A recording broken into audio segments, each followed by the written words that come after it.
Mic check, mic check, mic check.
All right, thanks a lot, Stan.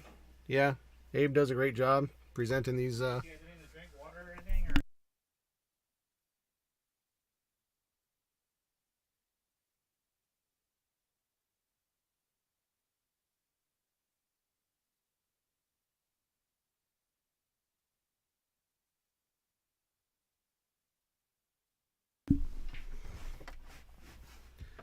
All right, players are just finishing their warm ups. We're gonna be going live here in 10 minutes or so. So thanks everybody who's already tuning in. If you get a chance to share this, please do so. We'd like to get our viewership up. This would be a really good match here. We got two good players. 5,000 people. We want 5,000 viewers. But yeah, this is going to be Musa Janini versus Tony Garcia. I've seen Musa play on several occasions. I've seen Tony play just once or twice. I was impressed with him last time he was out here. He played really well against Mike Sosa. Was able to secure a victory there, so that was good. My name is Mike Laus, by the way. I'm here with Mark Ballin. How's it going, everyone? And yeah, just looking forward to this matchup here. It's going to be a good one. Stand by.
little bit Mic check. of an issue with our audio here. See if that's any better. Oh, No.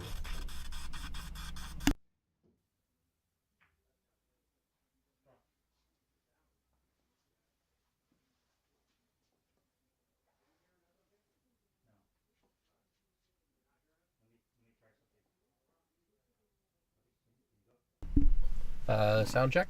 Mic check. Yeah. You're Okay. fine? Okay.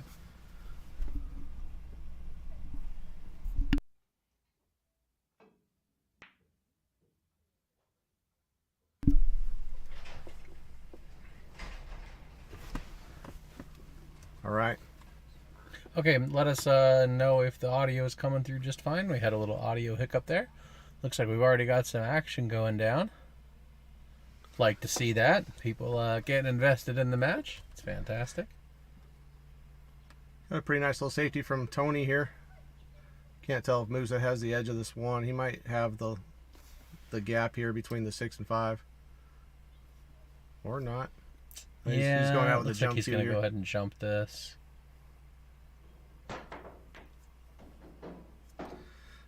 Okay. Made a good hit, but scratched.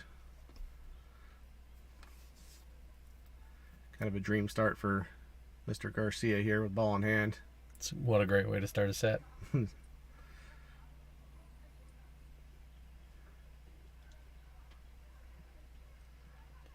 I don't see too many major problems with this I was rack. just looking for the same thing. I think the key to this would be the 6 to the 7. Yeah, 6 to the 7 looks like it might be the only real issue, but let's just see how the rest of it plays out.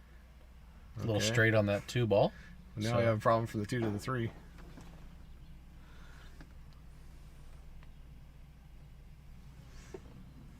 Looks like he's loading up on that and trying to get it across the table, go 3 rails.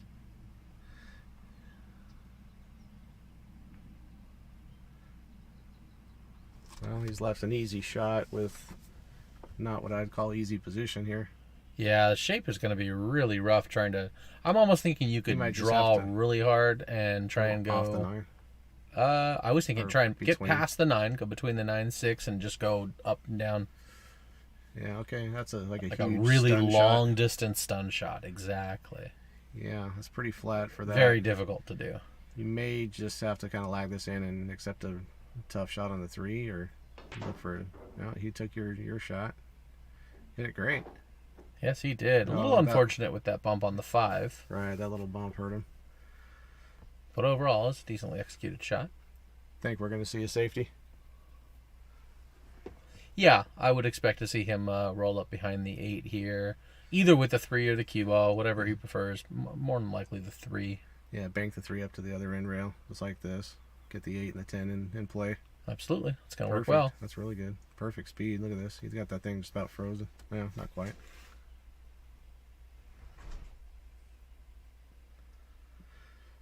And first 2 shot of the mats for Tony are back-to-back jumps. Well,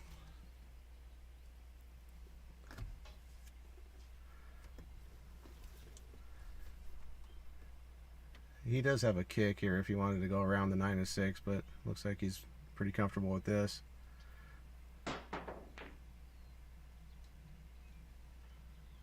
Really, really close. He's going to get very fortunate with that.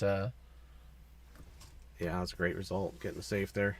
Yeah, hitting the edge there is going to be really good for him. All right, Gilbert and Richard, glad to see you guys got that worked out. Best of luck to you both.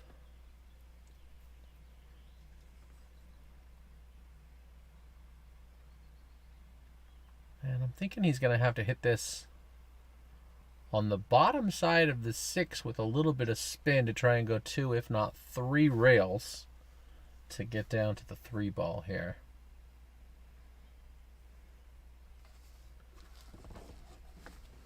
Just like that. Oh, he just missed it on the way Just out. barely missed it. Okay. Tony gets another crack at ball in hand here.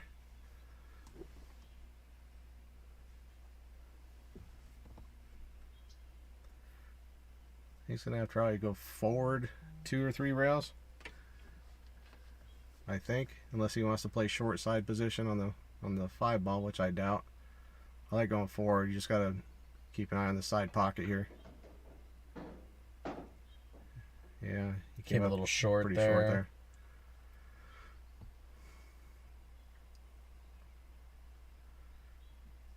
Probably see another safety, but this one's not very easy. If he hits this well, he should be able to place the 8, 10, and 7 in between the 5 and the cue ball. He's calling it in the corner, just in case it happens to go. And he might be trying to use the 9 to play safe here. No, he's just going for the save.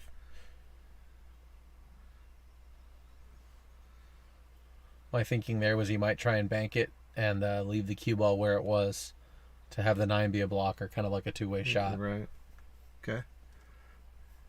Yeah, I like the attempt there. I would have probably also tried to shoot that cue ball between the 8 and 10 and just try to get right up on the 10 ball. But that he did a good job with the speed on the 5 ball. He hasn't left anything easy. I think we'll see another attempt at a safety by Musa. That's a little light. However, this is a lot of distance and not really an easy shot to put in. So Yeah. the good news is the shape is more or less automatic if you make this. Yeah, I think he's going to have to try to shoot at it. Very missable. Well, another reasonably good result. That 6-9 is looking. Oh, excuse me. The 8-9 is looking pretty good. The 8 probably goes by in a few different pockets there. Definitely goes into the top left pocket, and Well, I mean, can you make a good hit on it from there? yeah, well, yeah. I mean, once he's on the 7, it shouldn't be too bad. But either way, slight bit of an issue for them to figure out in a shot or two here.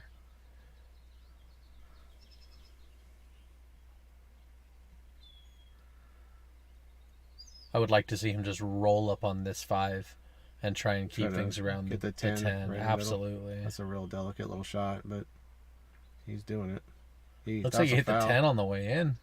Yeah, that's a bad hit.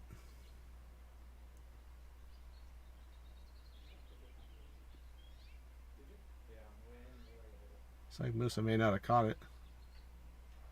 No, he Oh, did. no. There he goes. Okay. He was just taking his time figuring out what he wanted to do. Well, I kind of like the idea of dealing with this 8-9 off of this shot with the ball in hand. Or I think early 10 balls are allowed, are they not? I mean, I would be seriously considering a 5-10 combination here. He's definitely paying attention to the 8-9. I don't necessarily like approaching it with the draw here because if you hit this on the left side of the 8, yeah, it's very difficult to hook or very difficult to predict where it's going to go. Yeah, no, you could very well hook yourself on the shot, but I think something needs to be done with that. Unless, of course, like maybe the 8 goes by the 9 after the 6 is gone, something like that. I also don't really think that the 8-9 combination is going to be too difficult. I believe he can throw that in. Well, it depends on if there's a gap between the two. If they're frozen, you might have a chance, but I think if there's any space between them, it's going to be pretty tough. And I also believe that the 8 goes in the bottom left pocket from here. Okay. So if he just plays this across, this is kind of to where he's might standing. Might have to go. I don't know if he can hold this one. It's, be awfully tough. Oh, he went with the safety. Okay. Always a respectable choice. Yeah.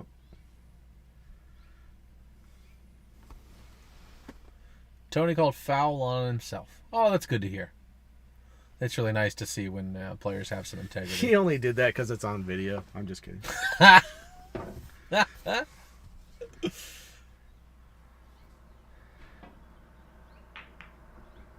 Uh-oh. Got a double kiss. Double kiss is not going to help you. Still didn't leave anything easy. Especially with the troubles with the 8 ball here. Positions limited. If he can make the 7 on the side, I believe he's going to have a shot on the 8. He again elected not to go for it. Seeing some nice defensive play. He's overrun that a little bit. He's still got the Still hook. okay. Easy All right. one rail contact, but what's not so easy is finding cover afterwards. You're gonna need maybe a little bit of fortune on this shot to end up safe here. Looks like he's getting ready to jump at it again. Not sure if I love this, but I'm not the best jumper there is. He hit it Made a pretty good attempt really at that. nicely. I just noticed this. Is Tony wearing a jersey with his name on it? Is that what I'm seeing here? I didn't look. I'll take a I just saw his name on the back of his shirt there and realized he's actually wearing a jersey. I wonder if he plays other sports and that just happens to be a generic sports jersey, something or pool related. You might be on a APA team or something like that, or some sort of playing some sort of team pool event. I think I heard them, Abe and him talking about it earlier. Sounded like he's involved in some sort of league or a team of some sort. That's one thing that's kind of lacking in pool is any sort of dress code or uniform. I really would not be opposed to when you go to like a higher level tournament of some kind for them to enforce a dress code of some kind. I think you're seeing a lot of it in the like the world championships, for instance. Most of the players are wearing something along the lines of this team jersey / polo type of a thing, with sponsor logos. Jam Up makes a lot of good apparel like that. If you're interested in such a thing, I would be kind of the first place I would look. I want to say that one of my Facebook friends from up in the Bakersfield area named James Harris is a representative for Jam Up Apparel, and if you're looking for some, give him a quick shout. Oh, he's missed that by a lot, actually. Yeah. Okay, still a little bit of an issue here with this 8. Looks like he's checking to see if it goes by the 9 still. How you doing, Michael? Thanks for joining us. Hey, how you doing, buddy? Yeah, he's looking at this 8 right now to see if it goes by, I believe. Man, if he needs to get specifically right there, he's going to have some awfully good speed control from where he is here. If he goes 3 rails from where he's got on the 7 now, around the 10, exactly. Yeah, it shouldn't be too very bad. Natural actually. angle, yeah.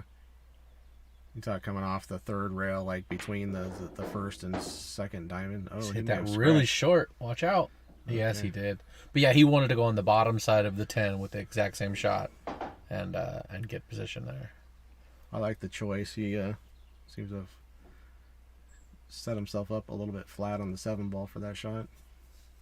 And we'll get to find out right now if that 8 does actually pass like I thought.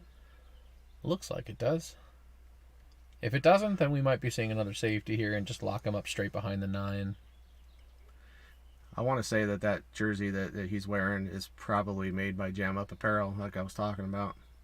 And you can, Well, it went. Let me see. There'll be a logo on the back of the collar here, and let's see if it says I'm almost certain that's Jam Up Apparel. A nice looking shirt too. I mean, they make nice looking stuff. I like it. It's real sporty.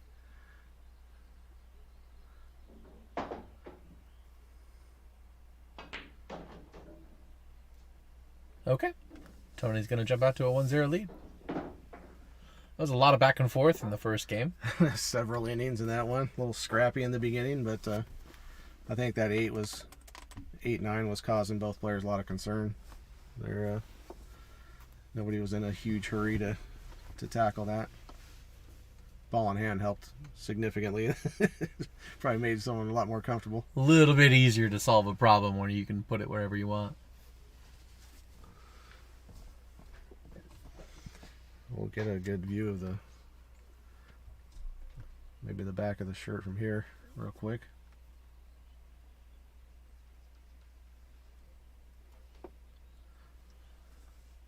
The lighting is just not so great on the back there, so is that their logo? It's just hard to get a good hard glimpse. to tell. I'm almost positive. I'm 99% that that's the Jam Up logo. We can always find out when they take a player break of some kind, or we can ask. Hit that break shot slightly off center and paid for it with a scratch on the side, giving Musa ball in hand here with a pretty nice open layout. 5 ball is the only minor issue. I don't think it passes the 10 into the corner. The 6 plays pretty big and playing position for the other corner, so that seems to be the tricky spot here.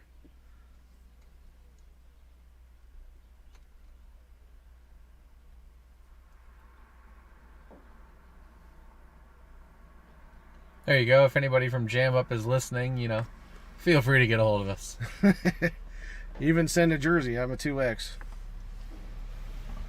Ah, perfect. We're actually taking a look at their logo right now, and yeah, I'm that is exactly correct. nearly certain that's what's on the back of Tony's collar. So, probably enough on that topic for the time being. If you're going to send one jersey, please send two. Let's not exclude Abe. He's the one hosting the deal. All right.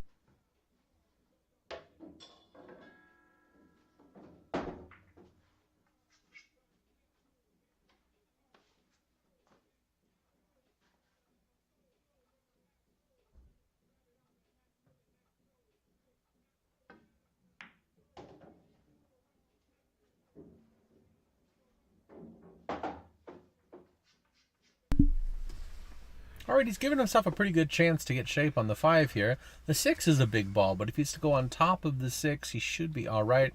Could also just try and play 2 rails and try and play the 5 in the side. Well, looks like it may pass the 10 after all. If it does, then he's even better off, yeah. It's very difficult to see here whether it passes the 10 or not. He'd probably do something near a stop shot here and just line up for the 6 in the side pocket.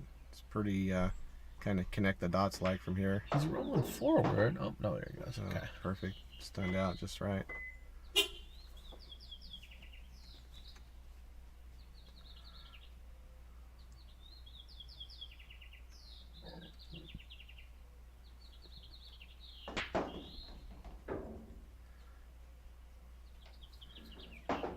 That's going to do all right. A little bit of draw here. Come back for the 8.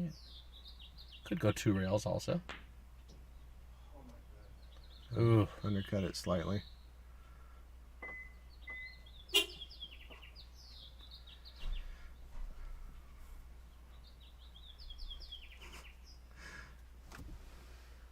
Sorry for the horn honking. We do happen to be set up in Abe's driveway doing the casting here, and can't really help the the traffic on the streets. So. Ambient noise. Nice shot. That's a great shot. Watch that 10. Okay, cool. We hit it full in the face. It's gonna have to make one more nice one here to. So it's got some distance here.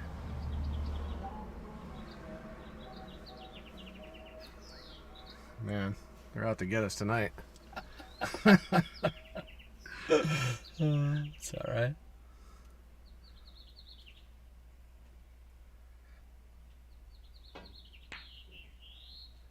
Oh man. Oh no. And he's gonna leave a beautiful shot in the side here.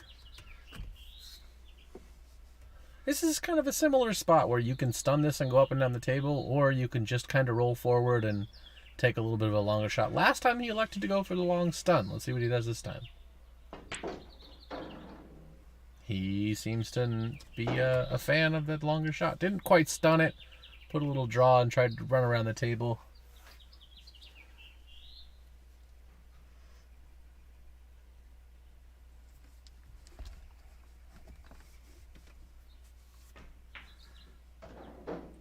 Good shot. Nice out. 1-1.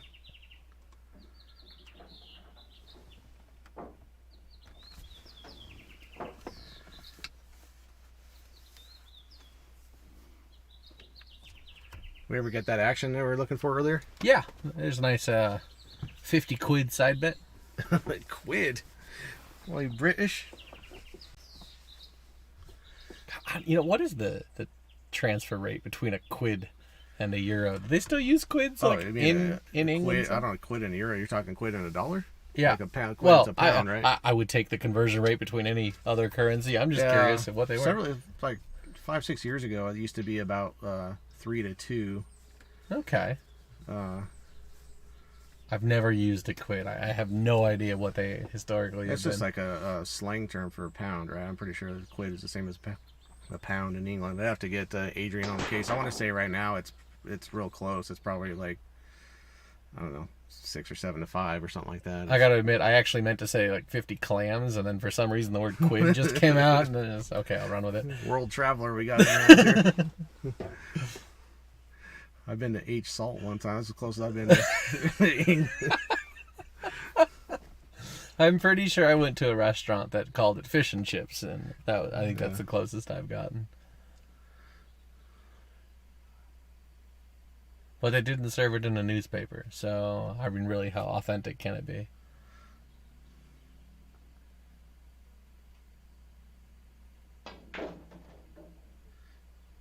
Nice shot. Just kind of admiring the mechanics, and looks really good over the ball. Real solid. Kept his head dead still on that shot. Very smooth stroke, too. Yeah, I like the way he plays.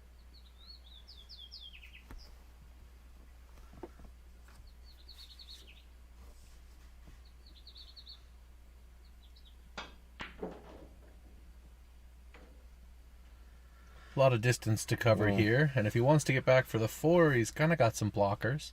The Man, 8's in the way of running all kinds forward. of trouble here. Let's check out try like see how much angle he's got on this ball.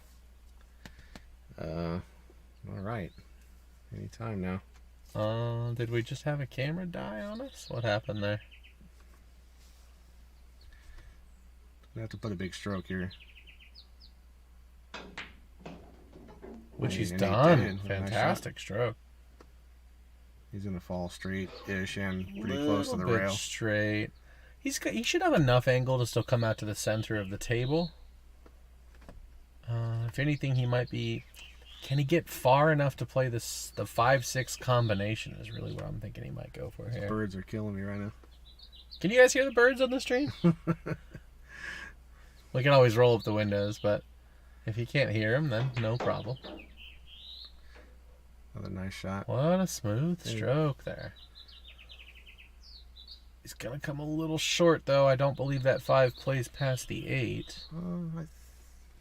So I think he's going to need to play this in the... We have one camera only, so... You went for 3 just now? Yeah, I went for 3, and it was also black. Well, we'll see what we can do about that. But for right now, we've got this camera view only. You can hear the birds. Okay. Undercut that just a touch. Those birds are, they're just trying to have a good night. They're over there chit-chatting with each other. Be cool if they were commenting on something. What do you think they're talking about? I'm not sure.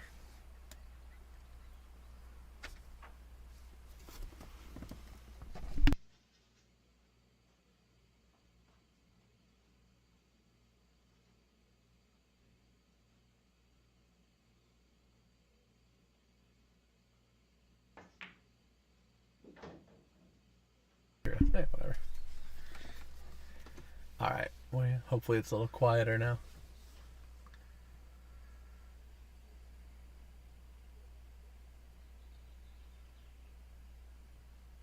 Like I'm living in a Bob Marley song.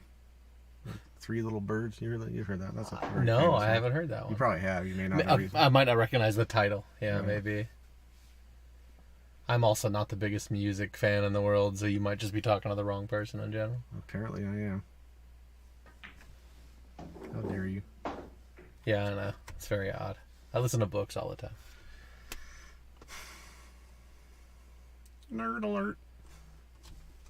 It's true. There's some quality literature out there. You should give it a go. Okay, we're gonna be on this camera view for the Foreseeable for the future. time being. Maybe if we catch a break here, we can try to see if we can do something with the other 2. It's unfortunate. Yeah, at least we have a nice view. It would be a bummer if we were stuck on that diagonal view for the entire time. So at least this one we've got a nice clean shot. Nice Good out.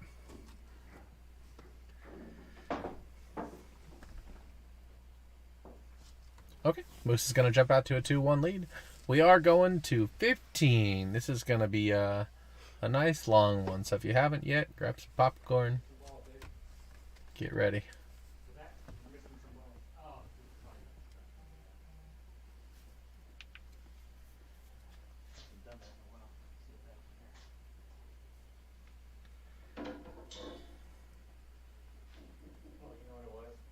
The bridge is tilted up. Cut Looks like everything is being a little bit problem tonight. I think they lost a ball in the ball return. We've got cars driving by, birds going nuts, cameras going out. Just The equipment's just rebelling right now. everything is. It's on strike. Everything's giving us an issue tonight. That's great.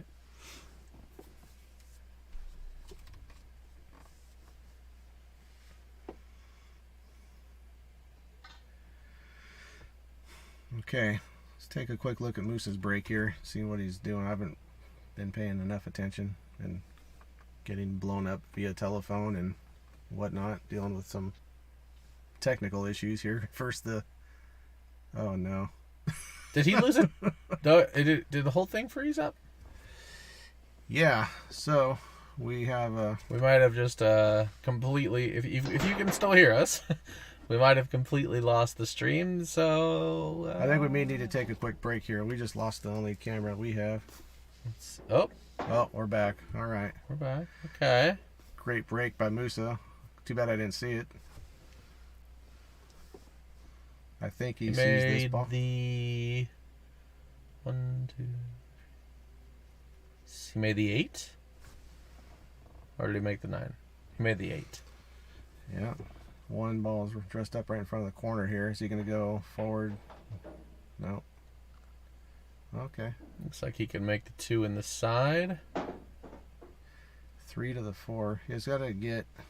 If he's able to draw back a little bit off this 2, it looks like he has enough angle to come down by about 6 inches. Yeah, but if he doesn't, if he doesn't come past straight in on the 3 ball, getting on the 4 is going to be pretty difficult from here. It's true. He might even want to just try and roll forward and play the 3 in the bottom left-hand corner. That would give him 2 options. Possibly. He could run up past the 6 or draw back towards the 4. This is definitely at the hard part of the rack right here. 2, 3, and 4. He took your option. He's ended Just up came in hooked. behind the 4, though. Yeah. You see a jump cue come out. Let's see how those other cameras are holding up. No, it's still no good. Okay.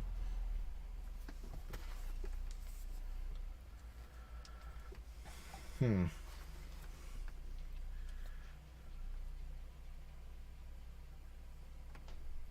don't know if I like this jump.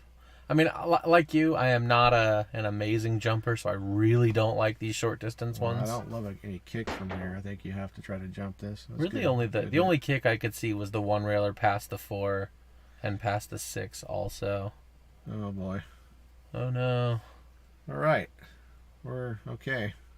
We're hanging by a thread here. Somebody jiggle a cable or jiggle a camera cable or something.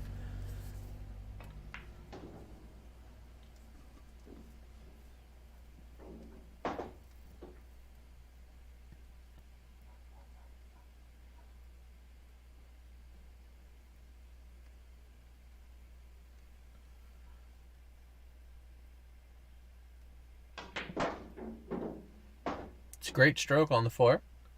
Perfect shape on the 5. Should be able to go ahead and either draw back or run one rail with a little bit of outside English. Looks like he's electing to draw this to come back. Just played a stop shot. Okay, that's a little steep now. Yeah. He can hold this up with some left-hand English and keep this. Yeah, he can. for It's the just, 7. Like a little bit of an easier shot here. You may end up kind of canning into the 10 ball a little bit, possibly. Oh, he went with the 9 ball. That's probably a good option. Except for he put the 9 ball on a pretty bad spot. Yeah, now getting on that 9 is You have to go straight significantly across. tougher. Go straight across the spot and straight back and try to wind up straight-ish on the 9 ball.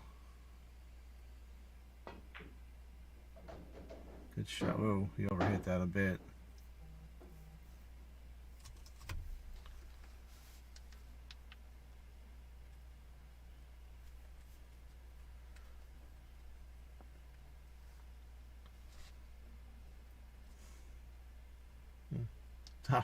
Top it off, I have no cell service here. Oh. Or spotty cell service at best, and now no camera.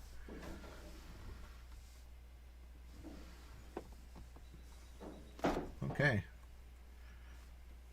Well, commentary is going to lag behind for a minute. It seems like the video is coming through on the stream, but our local feed is not coming through. Well, it may go black. We're still on a delay. Oh, okay. We got our feedback. This is pretty good. Ooh, great shot. Squeeze that one down. Wiped his feet a couple times, but... All right, Sosa. Here's your chance. All right, game is tied up at 2. We got a raise to 13, and if anybody's interested, you can bet some clams. Yeah, Sosa's looking for 100 on Musa, if anybody's interested. Looks like a pretty even matchup so far.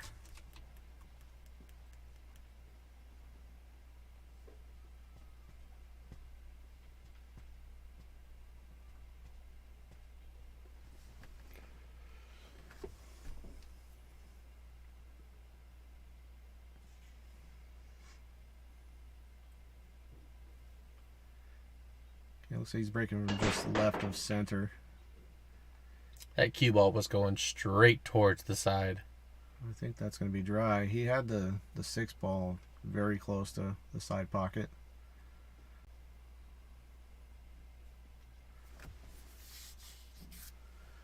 So nice break, nice contact. Not quite dead square, but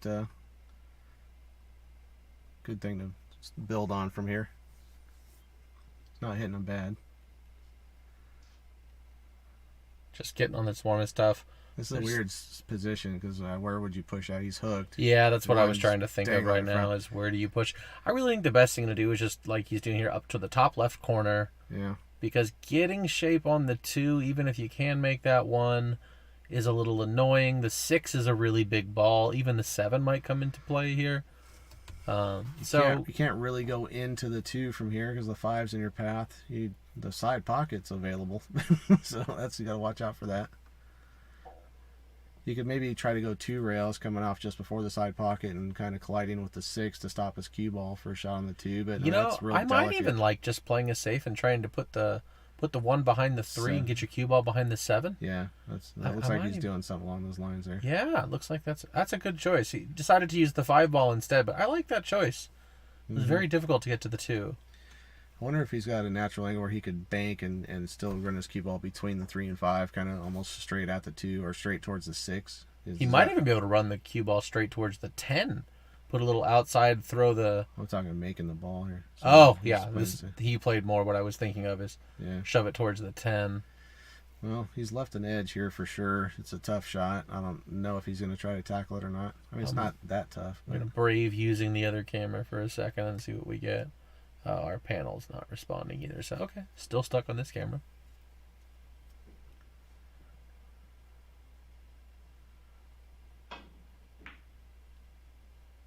Okay. I'm 100%, honestly not 100% sure if he was attempting to kick behind that or not, or if he was trying to cut it in. Cut it in and just missed. I feel like he was probably trying to cut it, most likely. But, yeah, it was a thin hit, so it's kind of easy to do what he did.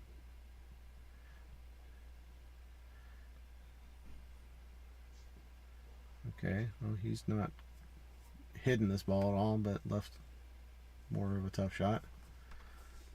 Yeah, they're just going back and forth with this one. Really, the first one to sell out the 1 is going to leave a pretty big opening here. I'm expecting him to just roll this up and play safe behind the 3. Nice slow shot. Yeah, what a great shot that was. Man, he hit that about as good as it could be hit. It was a long distance away to hit your ball that accurately with the trajectory and the speed at the same time. Excellent cue ball control right there.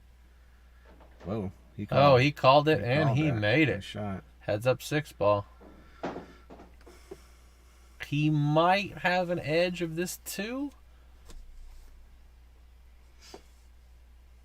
If not, he's kicking at this, and he's going to try and get behind the 9, use his cue ball for contact. He did have the edge. Okay. Good shot. Got a lot of separation. Probably still left at least the right edge of this ball. In which case, I would be looking to try to clip this ball, like maybe quarter ball hit and come 2 to 3 rails and tuck in behind the 7 ball or something like that. He looks like he can see it full in the face, like he's banking it back up. He might be playing the bank shot, but I don't think there's any future in that. Yeah, he's playing the safety all the way. It's a good shot, good result.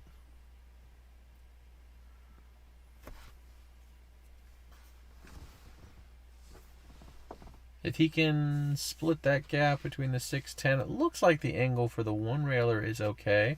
He might also just try and spin this with a little bit of left. Try and make contact. He's gone that route. Needs it to run a little more.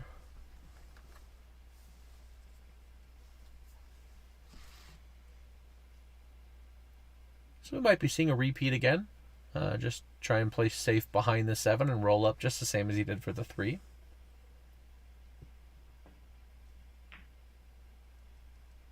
He's done it again incredibly well. He's probably going to get rewarded here. This is going to be a little bit more difficult to hold the angle. You're going to have to draw this off the top rail there in order to keep that for the 2. Or you can go run a little past it and try and go 2 rails into the 2. But it's a little bit more dangerous because you do run the risk of scratching off the backside. Okay. And if you don't, then yeah, you also have the risk of selling out a cut shot. So it's an excellent safety by Tony, and he's going to get rewarded for it. This is still pretty thin, I think. This is the angle that always gets me from this camera view. It always looks thinner than it does from the camera 1 view. Good shot. Difficult to see. If I don't believe he's going to have a problem on that 10, he but can see this, and I think the 4 would pass the 8 as well. So he's going to have a few long shots here if he can manage to. Yeah, he's looking real smooth right now. This one he may have to draw to the upper side rail and back out towards the middle, if I'm seeing it correctly. And he may not have an entire pocket past the 8 ball. He may be shooting into. He might even be able to run to the 10 to generate a little bit more of an angle to come up table. If it runs into the 10, the draw might. Nope, he had enough to do it. Nice stroke. Okay. This guy's starting to look real comfortable. He's kind of dangerous.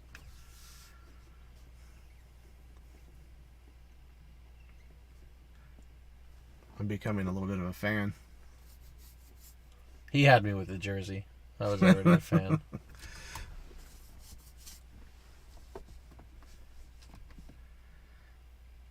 Just look at this head movement. 0. That's outstanding. Although he missed the shot, I mean he just looks very solid over the ball. His form is great. All right, pretty big chance for Musa here. This is by far the best shot he's seen the entire rack.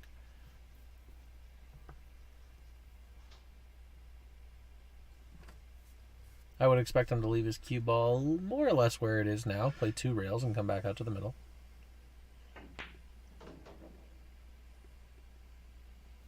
Good shot. A little short there. I don't think he's be able to avoid hitting the 9 ball.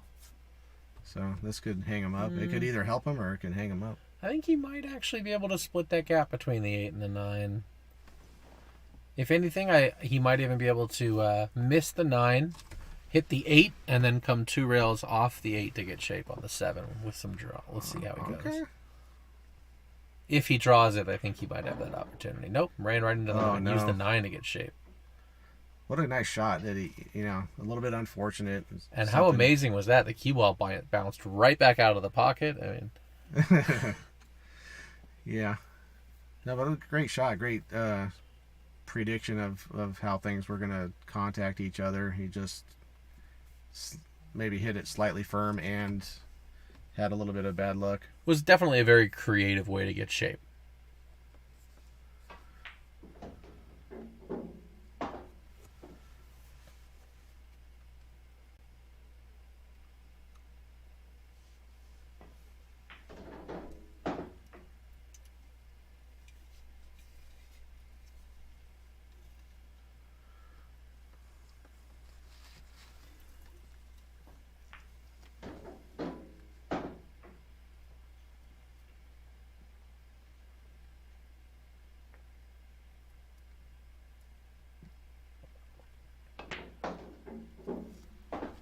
Okay.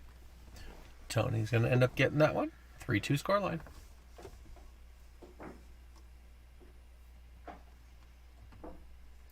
Hey, it looks like my camera control might be back now, too. We got camera 3, camera 2. I'm going to play with these for a minute. Camera 3's back, camera 1's still down. But we have camera 2, so... Okay. Whatever Abe's doing, he's working on it. Progress. See if we can't get it back up to full steam here. Our technical department's not very quick, but the price is right. If we get another one of those sponsorships, so we can hire some more people, we can Jam Up Apparel. Do you hear that? Just saying, we could make a production out of this thing.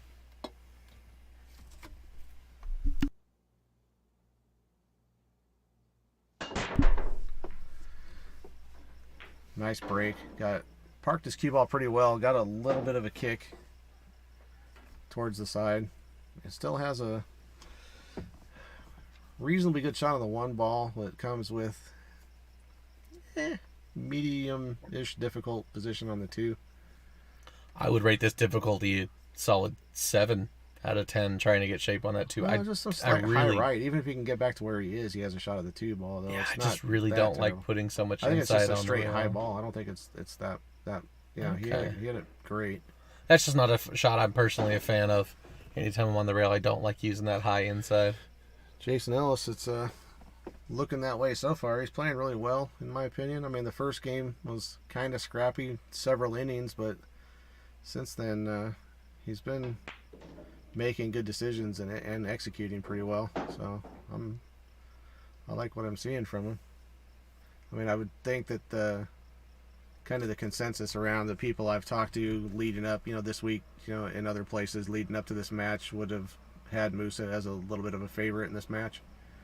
But I'm going to say that Tony's been putting in some work somewhere in private, and he's kind of seeing the results of it here. It seems to be paying off. He looks really comfortable, really solid over the ball. Really, looks like he's concentrating well. Confident. I like it.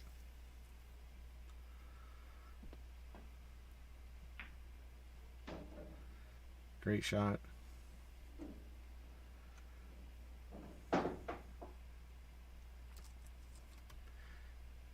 Really getting the speed of the table down too. He doesn't seem to be parking his cue ball on the rails like he was early on.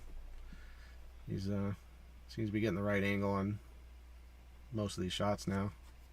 Looks a little concerned about this one. Stop shot probably doesn't do him any good. I think he's actually going to have to roll forward. He's have to play just a slight stun run through here. Let his cue ball trickle forward about 3-4 inches. Would be ideal. Oh, he had a different angle than I thought he did, but this is pretty good. Yeah, should be able to just play this on the side, run up table for the 8, and he's on his way home. I would like to have slightly more angle on this shot than he has, but so he's going to have to just elevate a little bit and put some stun on this, I think. I'd like to be able to roll into position instead of stun if I had an option, but he hit it great. He's a little straight on this, but honestly that's not too bad. I expect him to put a little bit of left-hand English on this and run 2 rails up to get shaped towards the middle of the he's table. Still probably going to be at least 4 feet away from this 9 ball, which becomes a problem because then you're going to have to put on a big stroke to get to the 10 ball, and then these pockets, that's when these pockets like to reject these shots at this kind of pace.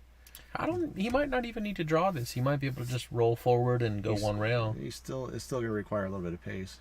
I'm not saying it's super tough, but it's a shot that can get rejected. No, he hit it just fine, pure, but he didn't try for too much. This is probably 6 inches short of what you'd call ideal, but it's very makeable. He just accepted it, and I expect him to put it down with no trouble. Good shot, nice out. That was real smooth looking. I really like what I'm seeing from him. Can't say enough good things about him. I'm pretty sure he'll let you buy him dinner afterwards if if you want to. Maybe I do. So I'm still sticking with it, by the way. I don't think we'll see more than 3 break and runs on the whole set. Yeah, my number's actually been high every time so far. Historically, and we're playing 10 ball again. That's 1 has been the number, I think, of breaking runs at this. Yeah, Fargo I don't think level. we've seen anybody above. Have we seen anybody get 2 periods since we started streaming? I don't think so. I think we saw a couple the other night with Skip and Chuck.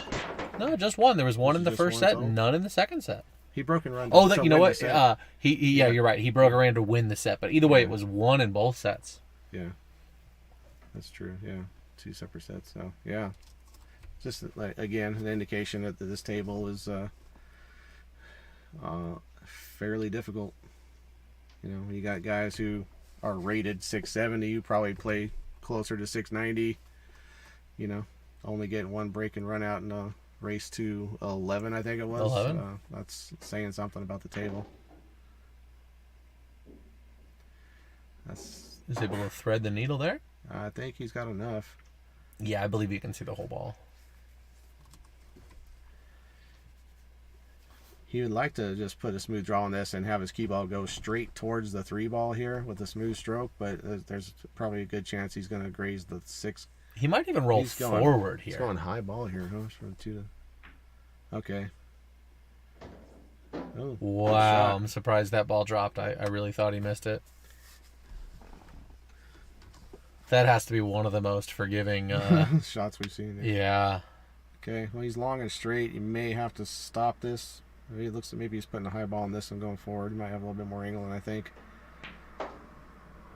Yeah, real nice A shot. little bit of body movement from him on that one. Stood up a little bit on the shot.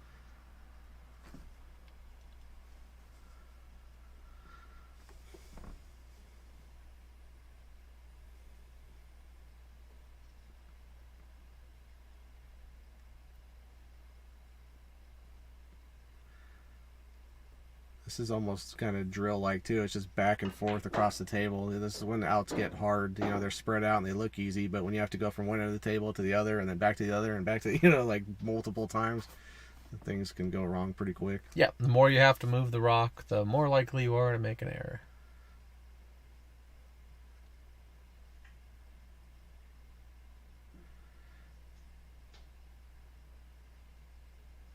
Is there any rock left in these balls nowadays? Or are they all just some sort of plastic composite? I would say that they've been some sort of a composite material for at least 20 years or so.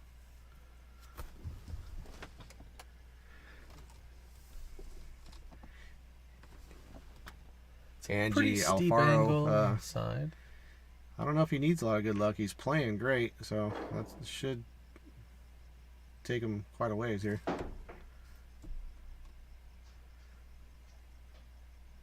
lot more bragging rights when you say you just played real good in a match rather than got a bunch of rolls. You at least feels like much more of an accomplishment.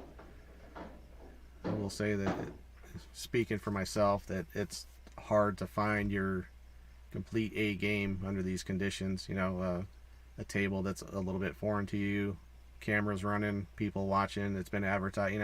It just adds an element of pressure that you don't get in your practice room. So I mean, it And you don't even get in a regular tournament. If you have a tournament that you play in on a regular basis, it's still a different pressure than that. Right, yeah. I mean, Tournaments are a slightly different kind of pressure. It's more immediate. There's like, even a local gambling match, this is different, because like you said, because it's been televised, because it's been advertised, that it's even different than when you get a crowd of people around you. At least that you're kind of used to it because you're used to a room full of people.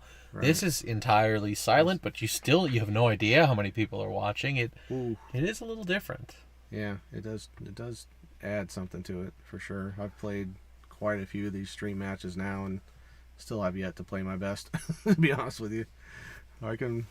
Sometimes I'm a monster at the practice table, but not so much in these conditions, unfortunately. Still working on it. Probably going to try it again one of these days, but it's, got to try to figure it out.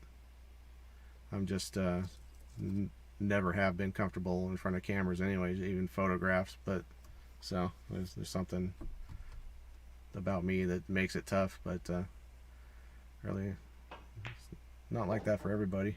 Pure's not for Tony. He's playing really well. Not to say Musa's not playing well. I mean, he's made a couple errors here, but at the moment Tony looks to have the speed of the table, the control of the cue ball, maybe even has his nerves under slightly more control at this point. It's still pretty early. Seemed very relaxed when he showed up. Yeah, He's a pretty cool customer. Absolutely, yeah, super mellow guy. Seems super nice. Again, that dinner thing. That's good. I think Tony might have something to say about that.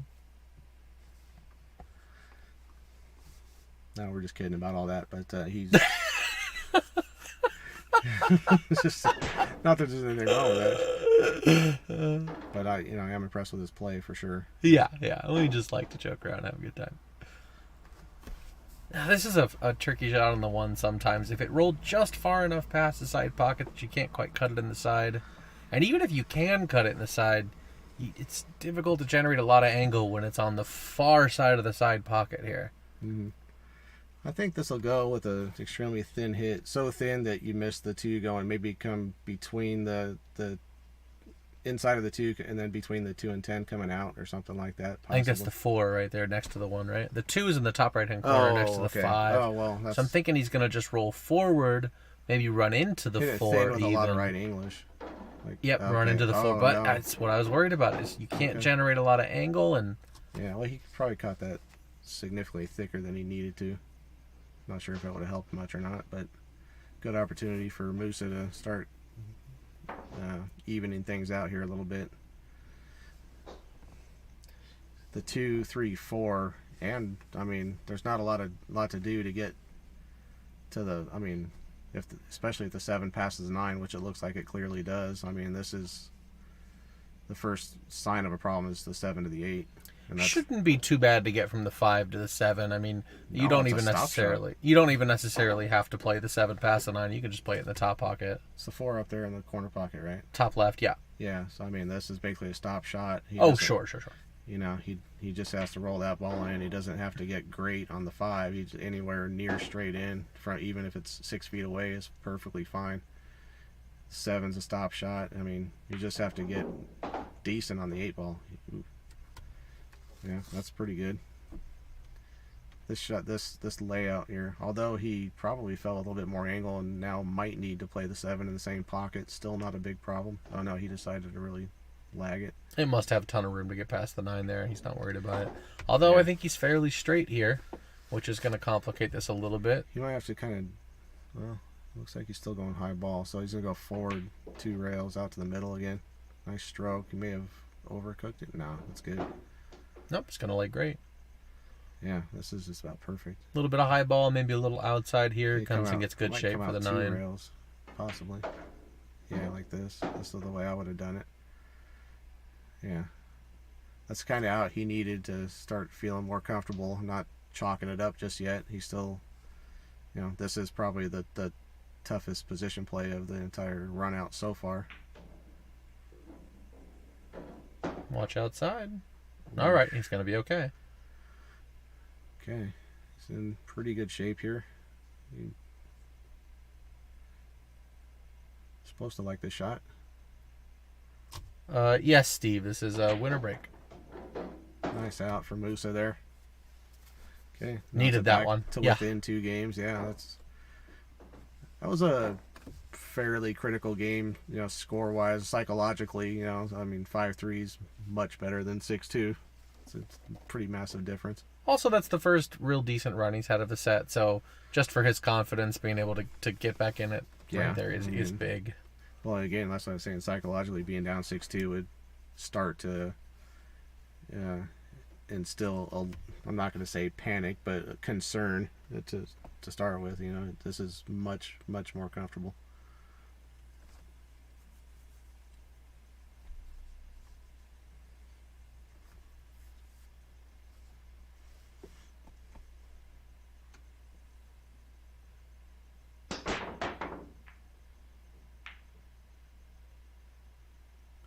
That's dry.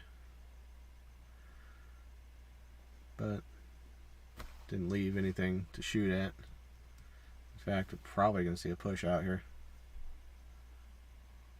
Well, he may have a gap between these 2 balls here. 8 and the 2.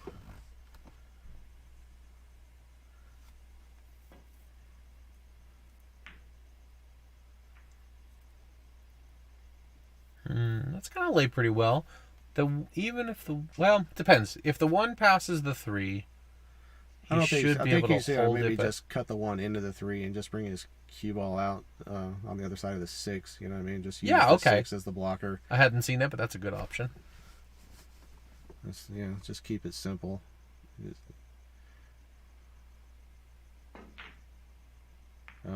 He went for something else. I'm not quite sure what he was going for there.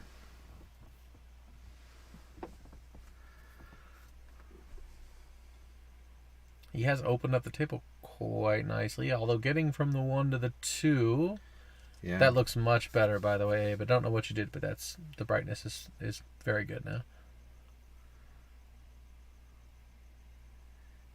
Definitely, it was getting tough for us to tell the difference between like the 6 and the 8 and the 4 and the 8 on occasion. So, okay, that was an uncalled ball, right?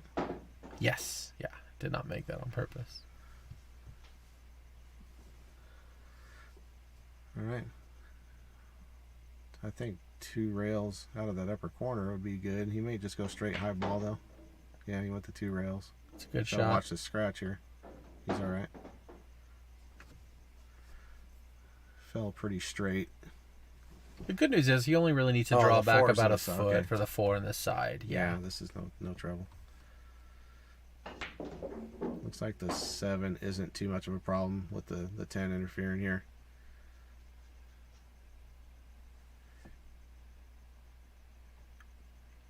Yeah, you just don't want to fall too much on the wrong side of the 7 to where you're going into the 10 and then towards the side rail. You want to be fairly straight on the 7 if you can get there. He needs an angle here too. You want to make sure you get an angle. That was good. Nice shot. Because if you stop that, you got to really work your cue ball to get on the 6. This is perfect. You'd like to have about this same angle on the 6 ball. That's just about gonna it do right there. It's absolutely pretty good. Nice shot. Maybe you'd like to be slightly flatter, but I think you can just kind of smooth this in and end up, you'd like to get maybe just a hair past where you are now. At least past that angle slightly. That's gonna be... That's great. That's beautiful. Yeah, okay. I was actually thinking he was going to hit this a little bit lower and be a little straighter on the 7, but yeah, it looks like it's going to work out. Yeah, you just go up to the end rail and straight at the 8 ball. Perfect. It's a great shot. Okay, see, he's getting a little bit more comfortable than he started out here, and again, don't want to mark this rack up just yet, but he's in very good shape here and starting to look much more comfortable than he was a couple racks ago.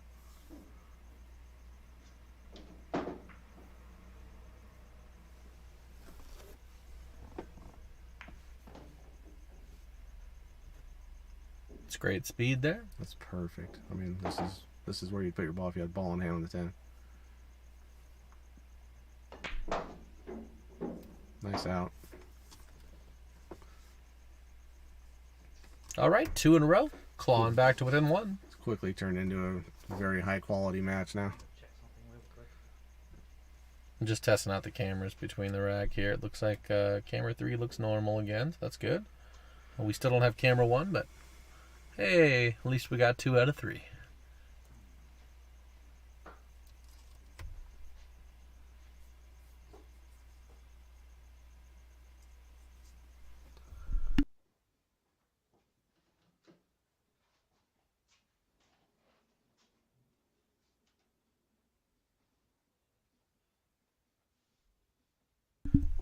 Just a little troubleshoot like that, I would think. But yeah, it might be dangerous.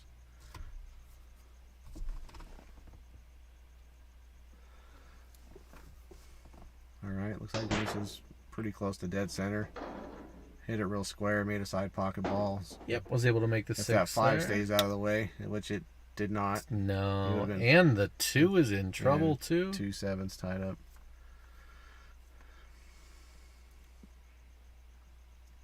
Looks like he's thinking about taking a crack at a jump shot here. That's fine. I don't know. who knows what he's going to end up with if he makes it. He almost... Not even sure if you want to make it. I guess you would. I'm still trying to figure out what I like on this shot. You'd be playing... Well, it's hard to predict where the cue ball might go if you make the shot. Just...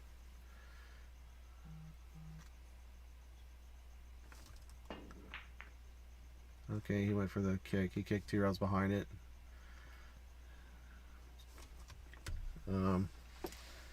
Yeah, he may end up in a little bit of jail after this. What's going on?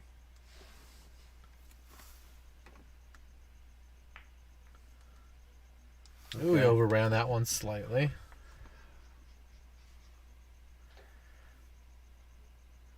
Yeah, looks like he's gonna get absolutely hooked here behind this pile. That or the 3 ball. 274 is gonna be real big. Okay, could have been worse. This is it's got 1 rail kick either direction. He wants to go here. I would go to the short side here like this. Yeah, the 1 is much bigger from that side. Yeah. There's a lot of good opportunities that you can get to replay the save here, too. If you just barely clip this 1, you have a really high chance of I getting wouldn't hit this too hard. Just like that. Great shot. He's going to leave a window. Nope. Never mind. That window is swiftly closing. Well...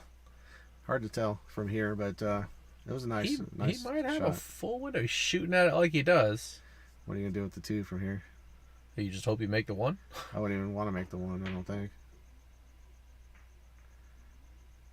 Oh, he was super aggressive. He hit it great. I mean, if that 1 had dropped, he was in really good shape, actually. he might have got out from there. This twice we're seeing a pretty clever shot from him positionally. I like that. Mm.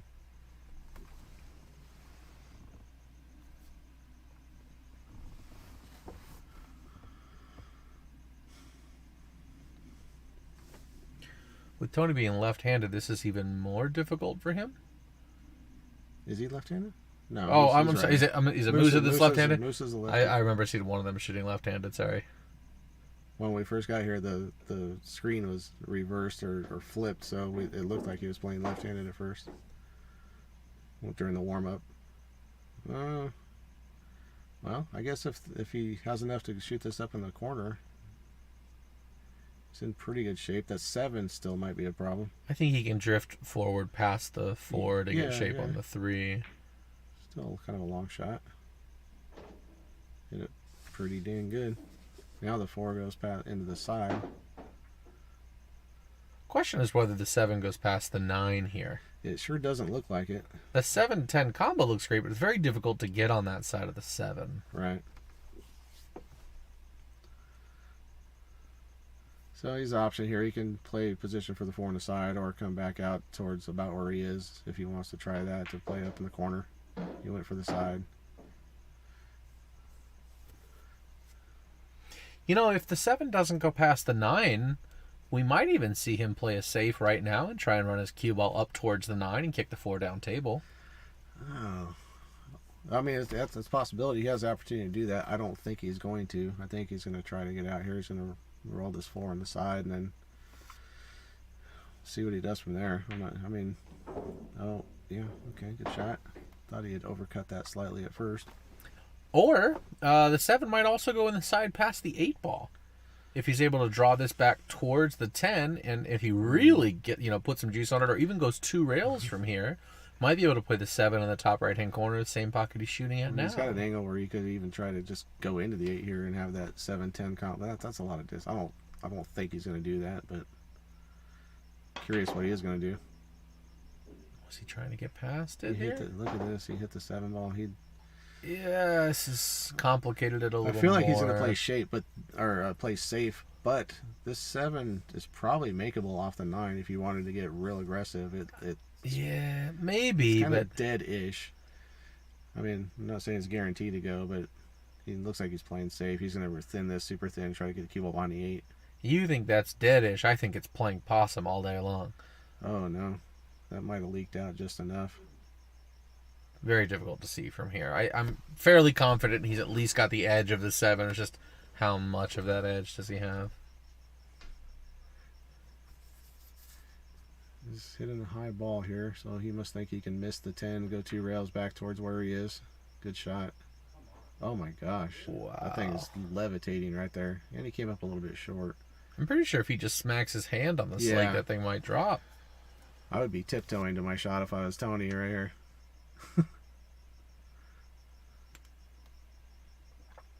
Isn't there a rule specifically about that if the ball stays up and you've left the table and then it falls down, that it is still the other person's shot? I think there is. I couldn't recite the rule verbatim, and I don't know exactly what it is.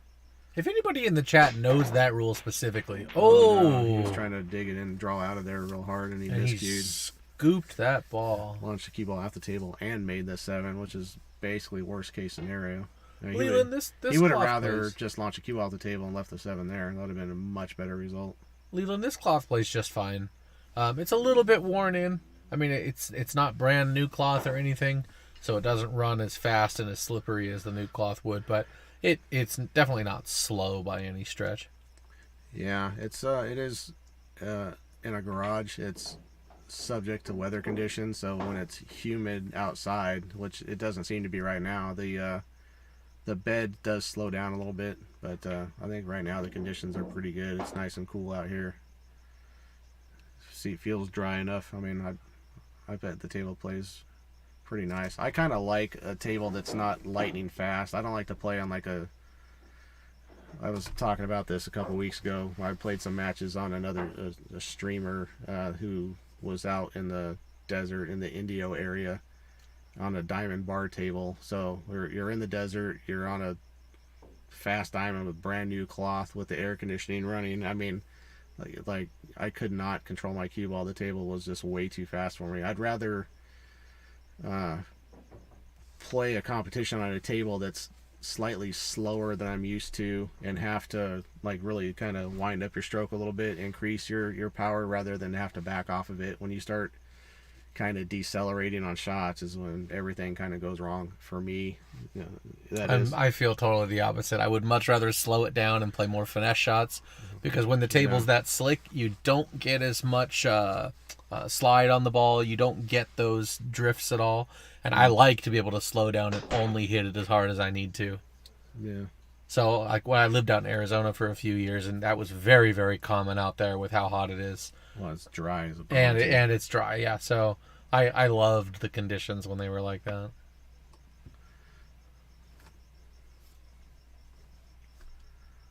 Really, I think the worst of it is when the cloth is running a little slow. That's prime condition for skids. When the cloth is running a little slow and you have to hit a ball slow. It could be, the comment could be based on, there is a little bit of like latency in the video, or like it's slightly glitchy, and it I see what you're saying. Maybe at the end of the shot, it looks like it's slowing down. Yeah, the ball kind of moving slower than it really is. We've both played on this table. I think this table plays just fine. Everyone I know that's played on it has commented they actually enjoy the table quite a lot. Yeah, it plays good. The cushions are great. The cloth is it is broken in, but it's in very good shape. You know, everything's nice about the table. Abe keeps his table nice and clean. Yeah. Brushes it after every single session. He cleans the balls before every session. These balls are only used for these stream sessions. He has another set of balls that he uses to practice on the table. So yeah, this table gets vacuumed right before this. The balls are polished.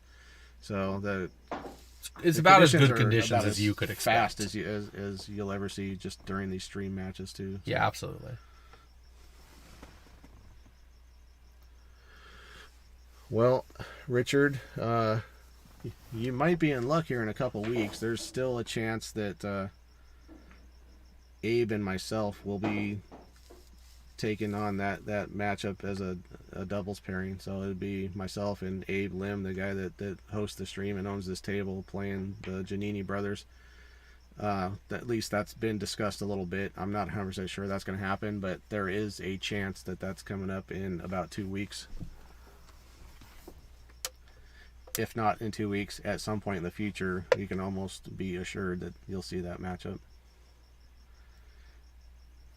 And I think it is a very competitive matchup, you know.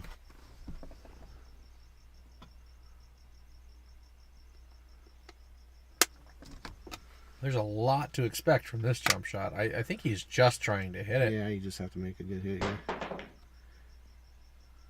Nice shot. Is that the air rush jump cue? I think it's the air rush jump cue, which is just like unbelievably nice jump cue. I'm a terrible jumper, and I can jump the ball pretty decent with that cue. I mean, the thing just does half the work for you. I really like that cue. Abe recently, what a nice shot. Abe recently scored one of those for a really good price, and I've had a chance to try it out, test drive it a couple times, and it's by far the best jump cue I've ever attempted to jump the ball with. At least the one I've been the most effective with.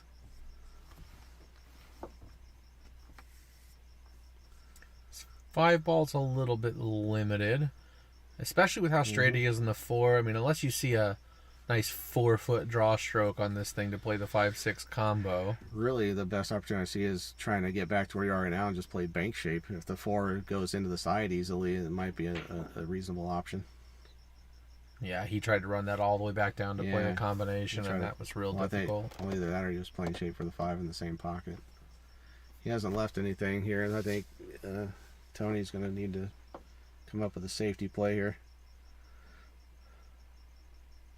Which is not all that bad here. You should be able to hit the right side of the 4 with some outside English. That's what I'm thinking. I thought for sure you were going to say, because me and you almost always have a different idea on what the right safety is. So we explore all the potential options because we almost never think of the same thing at the same time. But this time it sounds like we're on the same page. That's what he tried to do. That's what he tried. You need it.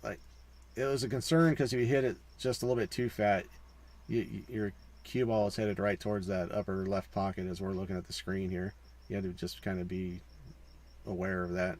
And he was probably trying to go for a little bit thinner, maybe trying to play behind the 10 ball instead of behind the 9 and the 7. Still nothing easy on the 5 here for position. Ball in hand makes it a lot easier than it would have been without, but still, this isn't. He's overrun that by. I don't think this goes past the 8 ball, so now he's got a real kind of a cute cut shot in the upper right as we're looking. His upper left, I guess. Depending on how that 6 lays, he might even try and play the carom on the 6 on the side. I think he's called the pocket up here, the cut in the pocket. And this lays okay with a smooth draw. You just you come across above this side pocket and back out. He'd overcut it just, ooh. Oh, no. Fantastic shot. He hit it really well. Yeah, I thought he had overcut it just slightly, but he got away with it. I mean, he hit it well.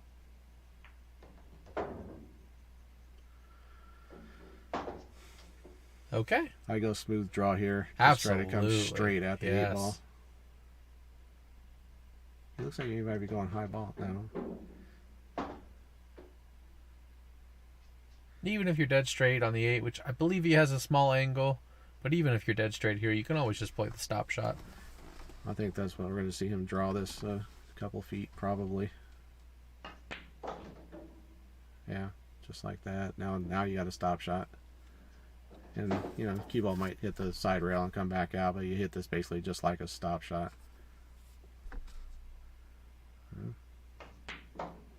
No, that was dead stop. Musa's going to wrestle away the lead. I think this would be his first lead of the match. Yes, it would. He didn't want that 10 ball rolling off, so he decided that break speed was the way to go. He tried to break the back of the pocket, I think. Yeah, just widen it a little bit.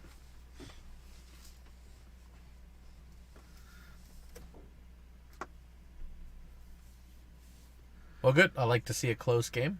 So watching Musa fight back early in the match is fantastic. Got some sponsors on our screen here. Eddie Cohen Custom Cues. He's a cue maker out of Cerritos, California. Local guy. Makes a beautiful cue. Wetworks Garage.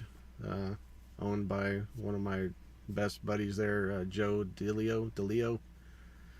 If you need any body and paint work, you could do yourself a huge favor by checking them out first. And VIP Billiard Club, that's in the city of Diamond Bar, California. Abe and I were just there last night. Got into a little friendly doubles action. It was a lot of fun. There was a lot of action at VIP last night, from what I understand. There was. Thanks for bringing that up. Just saying that the place is happy to have you show up and play your matches. Absolutely. They got 3 nice 9-foot diamond tables there, among some other Brunswicks and maybe a couple other various brands. I'm not 100% sure what all of them are, but diamond tables play great over there. Nice room. They take good care of their equipment. They keep their tables up nice. A couple of them might be getting close to ready for recovering, but they have a ball polisher that's running to pretty much around the clock. They polish all their balls after every rental. Oh wow, that's kind of impressive. Yeah, I don't see too many places yeah, that do that. Super cool. Yeah, nice setup. They understand something about the action game and are very accommodating. So appreciate them for that. Okay, he's left something here. Nothing super easy. I think he's probably going to have to try to take on this cut in the side and run his cue ball up between the 8 and 3 and back straight towards the 2 ball. That is exactly what I'm seeing. He's checking his tangent line here.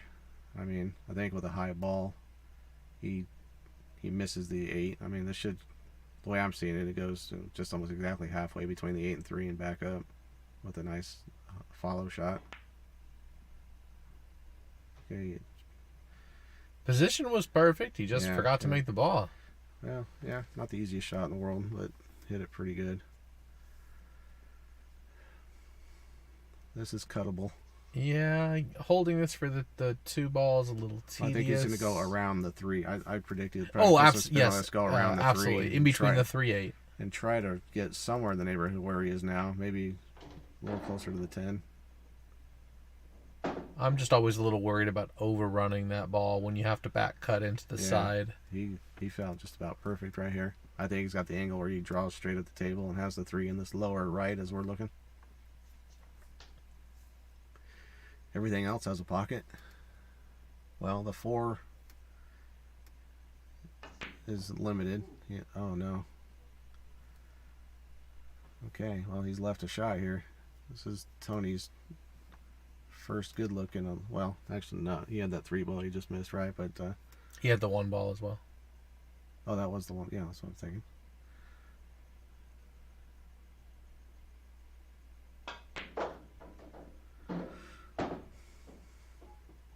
That's going to work out just fine. If anything, he's about 6 inches shy of where he'd like to be, but he's still got enough of an angle to come back out to the middle of the table, so it shouldn't be too bad. He's probably going to just put a high ball, maybe even a touch of left, and try to land basically straight in on the 4 in this lower left as we're looking, I would guess. It lays pretty good for that. Just a little bit of left English. Oh. Yeah, he overcut that.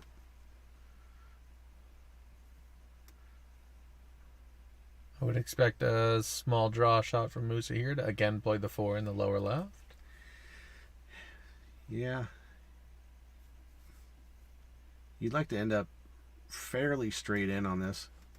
I mean, dead straight would be great. If you come up a little bit short, you don't want to have so much angle that you can't avoid running into like the 6 or 9. You want to be able to draw to the side rail and back out if you're going to come up a little bit short here.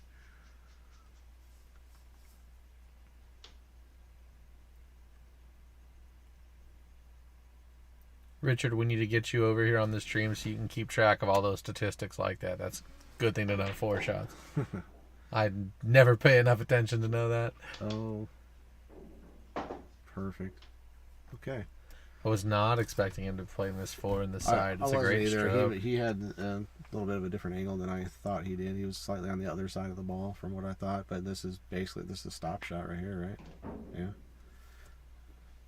Yep, roll forward a little bit and play the 6 in the upper right-hand corner.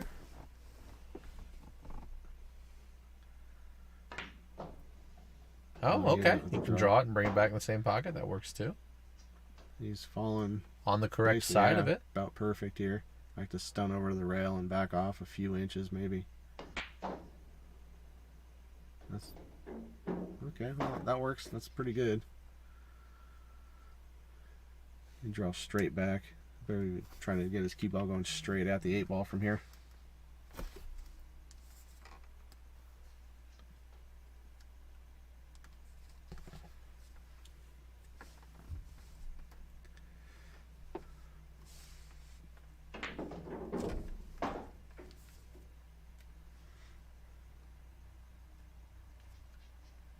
He's done well there. 1 rail. Come back out for the 9.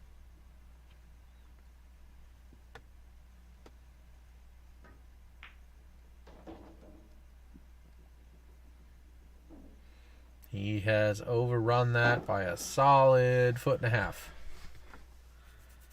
Still going to go ahead and shoot it in the same pocket, but he's got choices If I was shooting here. this, I don't think I would try to check it up with left. I might put Run just this a around touch the of right. table a little bit, if anything. I would just come across the other side of the side pocket and back straight across. He did check it up and he made it. I just feel like that makes it slightly more difficult to pocket the ball. He did a great job with it. He's gonna have to give this a little bit of concentration. This isn't a hanger, but he should make it. Nice shot. All right, Moose is pulling away with this one. Now the score was 5-2, I believe, at one point, right? So we got a 5 straight here. Yeah, Moose is putting a nice little pack together. Well, not quite, but he's gotten a few games in a row. He's doing a great job of controlling the table.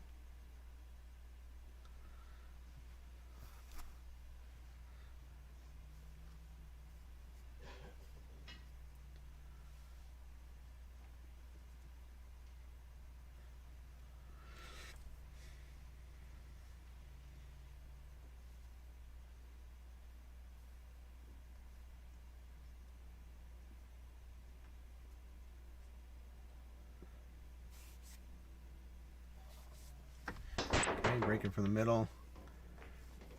6 ball went straight in the side. His cue ball got kicked. It was heading back up there for something on the 1 ball, but he got banged back up table and now is completely hooked, I believe. He's going to be pushing out someplace.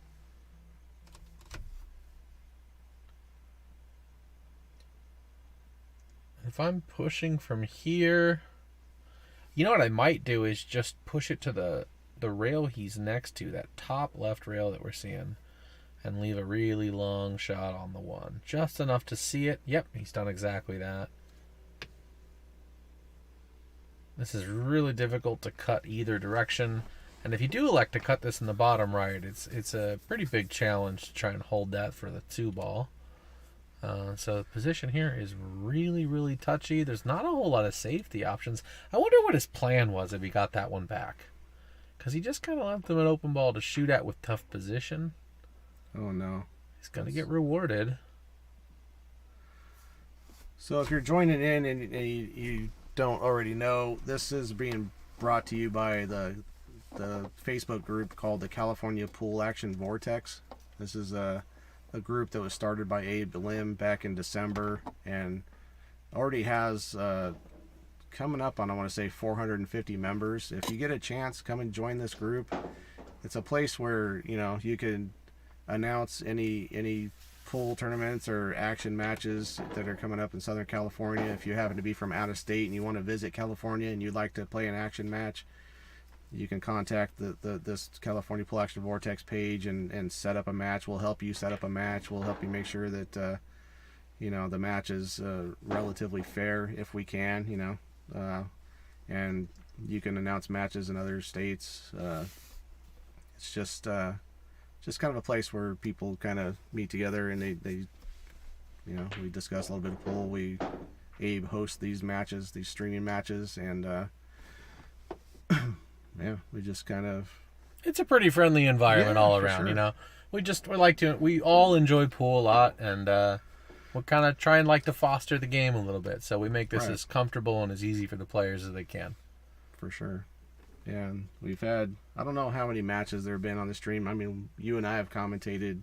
At least half a dozen at this point. Yeah, 6 or 7, I would say. And There were yeah, at least we had 3 or so before that, I want to say. we had a ring game here a couple weeks ago. We were trying to format.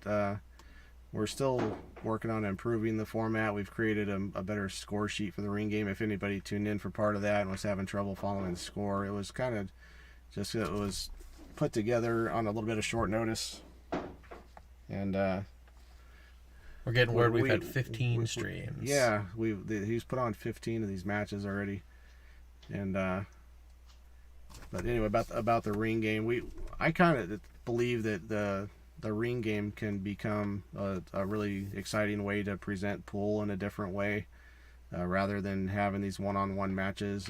We kind of went for the idea of just miking the room and letting the player banter come through, but the sound didn't turn out great on the stream, so we might try to work on that. We'd like to have a ring game, the next one, with hopefully some higher rated players. All the players in the previous ring game were down in the low 600 range, anywhere from probably like the 580 to 640 range or something like that. And we'd like to have one, to host one with players up closer to the 700 area, and then do some commentary on top of it. And we have a score sheet that will allow you to follow along with who's leading. And what we do with the stake is we increase the stakes every so many rounds or so many shots or games or something like that, and until one player has all of the money left. So the next time we'd like to try something along the lines of like have it 6 players, about a $500 buy-in per player, and just increase the stakes until there's one man standing or one person standing and they get all the money. And I think that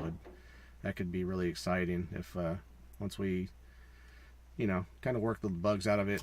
Anyway, a quick thing on that. But yeah, as mentioned a minute ago, Abe has hosted 15 of these streams at his house here. Abe is liking to brag that he won the ring game, I believe. Oh, that is true. Yeah. Oh, no. That's going to be... He's going to go ahead and concede that one as well. Okay, well, back to a one-game difference here in this match. Exciting stuff. Essentially, by the way, for the ring game, I think what you were getting at was we're trying to form it a little bit like a poker tournament where there's a buy-in, and then every time you make a ball, you just, that you were thinking of passing chips around, but we've refined it a little to have just a digital scoreboard for it. And, yeah. Increasing the stakes like you would the blinds in a poker tournament. And every round, it costs a little more to play, and then eventually people just start dropping off. Yeah, we're using the poker model as a kind of a jumping off point to kind of create this, and we're still working on a format, but you'll see more. I just feel like it's going to be exciting, at some point when who knows, just kind of spitballing ideas. We'd like to just have maybe like lapel mics on the players so you can kind of tell who's maybe come up with a way we can tell who's actually saying what. And we just wanted to bring out the personalities of the players. We love these one-on-one matches, but you don't really get to you don't get to know kind of the people bond playing with any of the characters.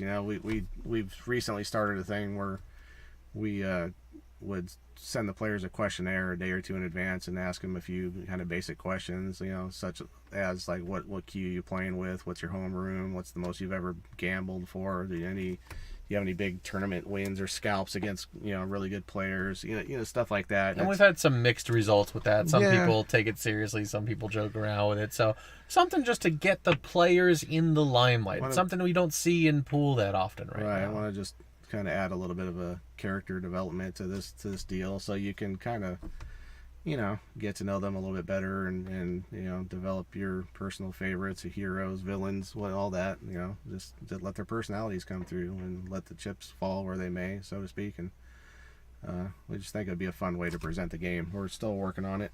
And if you're interested, please let us know. Yeah, if you'd like to play one, let us know. We may have different levels of buy-ins for and then we'd like to keep the Fargo ranges of the players in the games, reasonably close so that, no one's getting blown out of the water, make it competitive. Obviously the higher stakes, I think the more compelling the viewing for the audience. So, like I said, I'd like to at some point see, $1,000 or a couple $1,000 buy-in for some of these ring games. Would be awesome. We'd like to have some real strong player. We know several players that are right around the 700 range, the 720 range, and I think that would be some great watching, in my opinion. I first became aware of it watching like the Derby City ring games on YouTube. Like the bank ring games they were playing for a little while they there. did some bank pool, but there's also some 10-ball ring games. So the one that stands out is probably back in 2005 or 6 or something like that, with like Earl Strickland, Alex Pagulayan, Rodney Morris, Corey Deuel, Jimmy Wetch, maybe drawing a blank on the last one or two of them, but it was just a murderer's row of champions in this thing, and it's Very entertaining to watch. A lot of fun to watch, yeah. Especially when you get them talking. All right, that was, by the way, a fantastic kick on that one. There was not a lot of room to get by that 3 with the side pocket being in play, and it was a great kick. Nice shot there. He's going to have to thread the needle. I think he's going to go 2 rails around this 4 ball and try to fall along the line of where he is now, shoot the gap between the 6 and 8 for a shot on the 3 and the side. He's kind of looking at where he wants to come off this second rail now. Very precarious position. He has a couple feet to work with, maybe, by the time he comes off that rail. It's not a lot of area. You got to have pretty precise speed control here. He's undercut his ball just a touch. Might have been a little too worried about the shape there, and showing a little bit of exasperation in himself, but you know, he's actually played real well here in the last few games to come back, so no need to be discouraged just yet. But now, do you like hiding your cue ball behind the 6, or trying to put the 2 near the 6 and run your cue ball up behind the 4? The second one. I think he chose the first, and I don't think he's completely got cover here. But when you're jacked up over that 3, it almost makes up for that lack of cover a little bit. It's just significantly more difficult to shoot. Even if this is makeable from here, which you may just have an edge of it, this is extremely difficult. Any unwanted side spin will cause you to look terrible on the shot. He drilled it. What a great shot, man. That's unfortunate result that he ran into the 3, but yes, the difficulty on that shot is quite just high. Pocketing that ball was incredibly impressive. You have to just swing the cue so straight and hit the dead middle of the cue ball. Otherwise, it turns into a little bit of a mass A shot when you're elevated and angling down on the ball like that. And yeah, pocketing a ball from that kind of distance is a feat in itself. He's called the... I think he's going to go for the double Z bank, shot Z here. bank Yeah. Here. Okay, he's not going to love the result from that. If it ties up... Nope, didn't get there. Okay.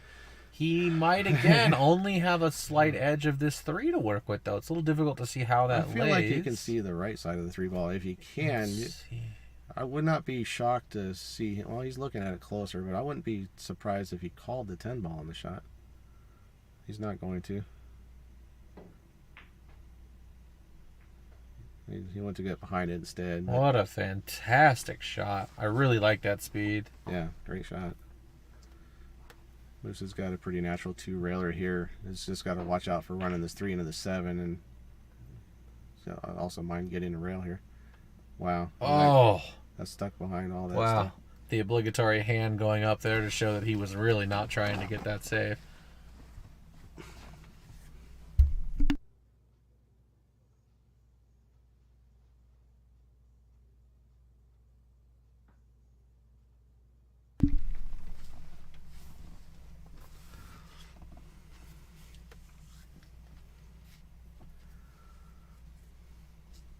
Is he looking at the 2-railer around the 10, or which might even turn into a 4-railer if it flies far enough? Yeah, I don't... He's probably looking at a 3-railer down to the end rail. I don't think he can get at it directly from 2 rails straight to the 3 ball. I think he'd have to go 3 to the short rail and make a hit that way, like coming down just past the brake cloth and into the 3 ball from here. The problem, I don't know if he can really hold it up there that much. I don't like... This is super tough. Very difficult to take that route. I'm not seeing anything significantly easier, except maybe the Z through. Yeah, I'm looking at the same Z right between the second and third diamond there. Yeah, between the 5 and 8 and back over to, with a lot of spin. Yeah, he's in a tough spot here. Might be worthwhile to look at tying up some traffic potentially. I don't see anything that stands out as a... Even tying up traffic here is there, not simple. I mean, I don't think he can even see the 7 from that spot. Oh, really? Yeah. Yeah, I think he might be hooked enough behind the 10 that he might be locked onto the 10. Yeah, if that's the case, I think he might just accept getting the 10 ball away from the pocket here. So sorry, that one's the one with no power. Apologies. There's some sort of discussion going on inside the room there. With They might be asking Abe to watch this hit because this is so close. probably clarifying a rule on if you were to, like, say, hit the 10 ball with your cue in an attempt to make a hit on this 3 ball, what the rule is. I think the rule with just cue ball fouls only would be that the incoming player right there got the option to put it back where it was, unless you move 2 balls or 2 other object balls or more.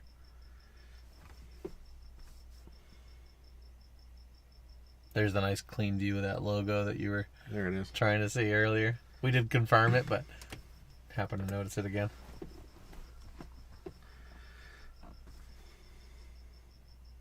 Yeah, I've been thinking about getting a jam up shirt for a while, but I need a nickname first. I want to have my nickname on the back of it. What's my nickname? Oof. We have to give players nicknames here. That's always a scary deal. I don't want to get beat up in the process. Well, you're not going to beat me up, so I can give you whatever nickname I want. I know that's not going to happen. But, yeah, I don't know. What do we call Mike Louse? All right, chat room, you got to help us out with that. What's Louse's nickname?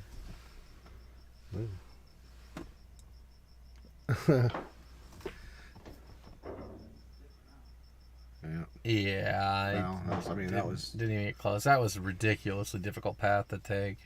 I still don't know what I would have tried to do there, to be honest with you. I really think I would have tried to play the 2-rail Z shot. I think that's the only route I would have been comfortable shooting.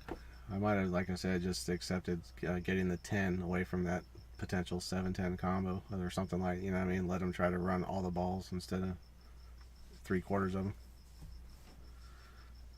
Because that combo lays okay, especially from where the 6 is. All right, you're going to love this one, but we'll call you Monotone Mike. Monotone, right? Yeah, we talked about that.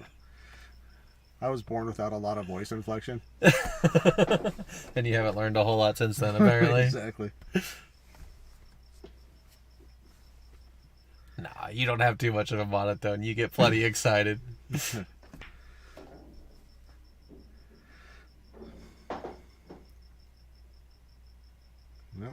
it's not too bad. Got an angle of some sort. This is missable if you try to force this off the rail a lot to get out far enough for the 6. You could easily miss this 5 ball from this distance. You may just have to roll it in. No. And he did just that. He was trying to force the angle. It's hard. Yeah, I'm a big fan of, like you said, roll that ball forward a few inches, play the 6 in the side. Even if you overrun it. Or roll past the 6. Yeah, even if you roll past it, you can play it in the top right-hand corner. I think that was a much smarter shot. From that distance out and that close to the side rail, you have to hit that ball real straight to make it. It's just hard to force an angle and expect yourself to just drill it center pocket like that. That might be just one of the... Might just be a mental mistake there. It looked like his stroke was okay, and maybe he just rushed it, but that's a pretty big mistake from Tony there. So you're going to just twist this in and try to run his cue ball back to the neighborhood of where it is? Yeah, he hit it great. Good shot. Man, that's perfect. Absolutely perfect speed. From here, I think you got to like the 7-10 combo, maybe. He should have enough angle here that he can draw past this and play the 7 in the bottom left. He's going forward. Okay. He's gonna get okay. This is doable. You can make this on the side, and it comes with pretty natural shape on the 8 ball. But I think he was trying to run past that. Yeah. He's done well. Yeah, this is fine. I would just roll this in, not try to go around the table and do anything crazy. You just accept you can make this 10 ball from anywhere. You don't have to go. You don't need to be close to it. He decided to try to get close to it. It's fine. Slightly risky, maybe, but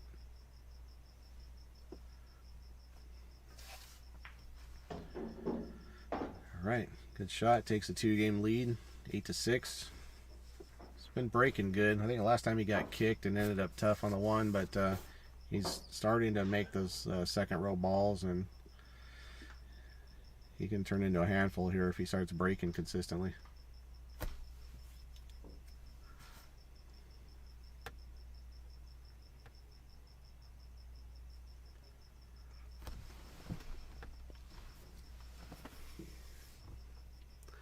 Ombudsman Mike. That's Abe's joke. I didn't get it. I had no idea what he meant. Well, I was kind of playing mediator. I'm sure a few of the people in the chat know about it. Not really looking to get into it. Makes more sense now. It was a You're a calming influence. yeah, I guess so. A referee. That's gonna be dry unless that 2 goes, and it did. No real shot at the 1 ball here. Another push out. I didn't really look closely at how the cue ball ended up there. Got kicked off of a ball. He did hit it. It was rolling forward after the break, but it also got nudged. So I think it went a little faster than it would have. I kind of like the same push out he did last time. Just push us up to the top rail here. Yeah.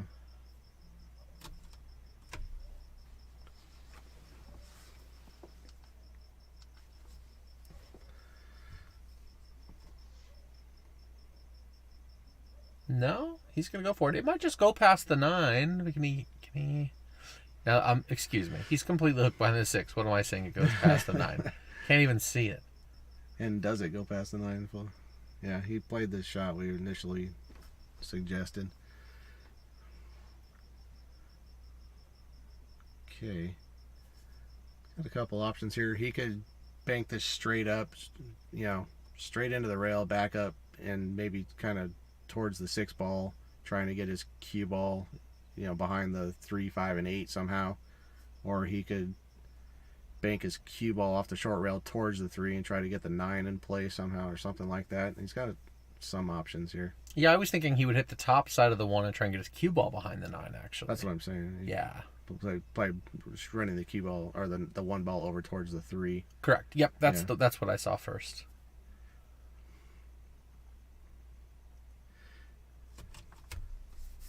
It lays slightly funny for that. Like, if you just don't hit it quite right, you can just drain your cue ball right into that corner pocket trying to do something like that, and then you look kind of silly.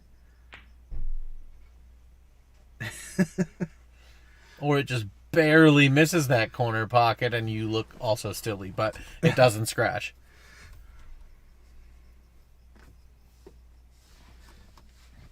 Yeah, you always think you're hitting that ball fat enough to just easily catch the side rail, and it just kind of motors through the object ball and goes straight and gives you a little bit of a heart attack. Or yeah, it's hard to account for the throw sometimes. Right. The angle looks correct, but then when the ball throws, as it makes contact, it changes slightly. And right, he went after that combination. Interesting that he went for that combo, but he didn't like that 7-10 you pointed out. Right, we're going to see combination on the 1-7 here. This one can get away from you, particularly at this distance and this angle. Like if your 1 ball leaks forward and just lands on that just past the jaw. I like pushing this up past the 6 with the cue ball and let the 1 ball run a little bit so that if it does lay flat on the rail, you at least get a shot down rail. Corner, yeah.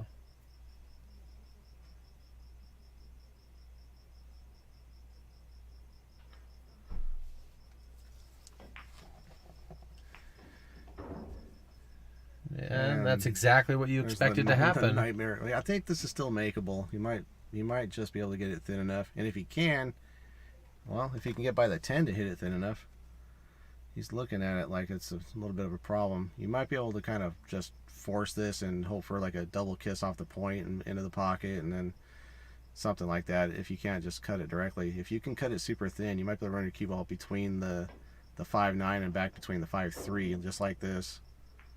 Oh no, that's gonna be a problem. He's got an okay. I believe the 3 is gonna go past the 4. Oh, that's okay. I was thinking this was a 2 up here. Okay. Well, this is a little bit of a difficult angle to pocket the ball. Pocketing it's a little tough, but however, the shape should be all right. There's a few blockers, but I feel like with a high ball, you can go to the side rail and back between the 5-8 and something. Or even between the 8-10 if you need to put a little bit of inside on that to make sure it's a little safer. He elected to draw it and go straight out. Yeah, he opted to accept. Man, this would have been fine if he didn't park right on the rail. If he could have got his cue ball another 2 inches or so off the rail, this would be way more comfortable.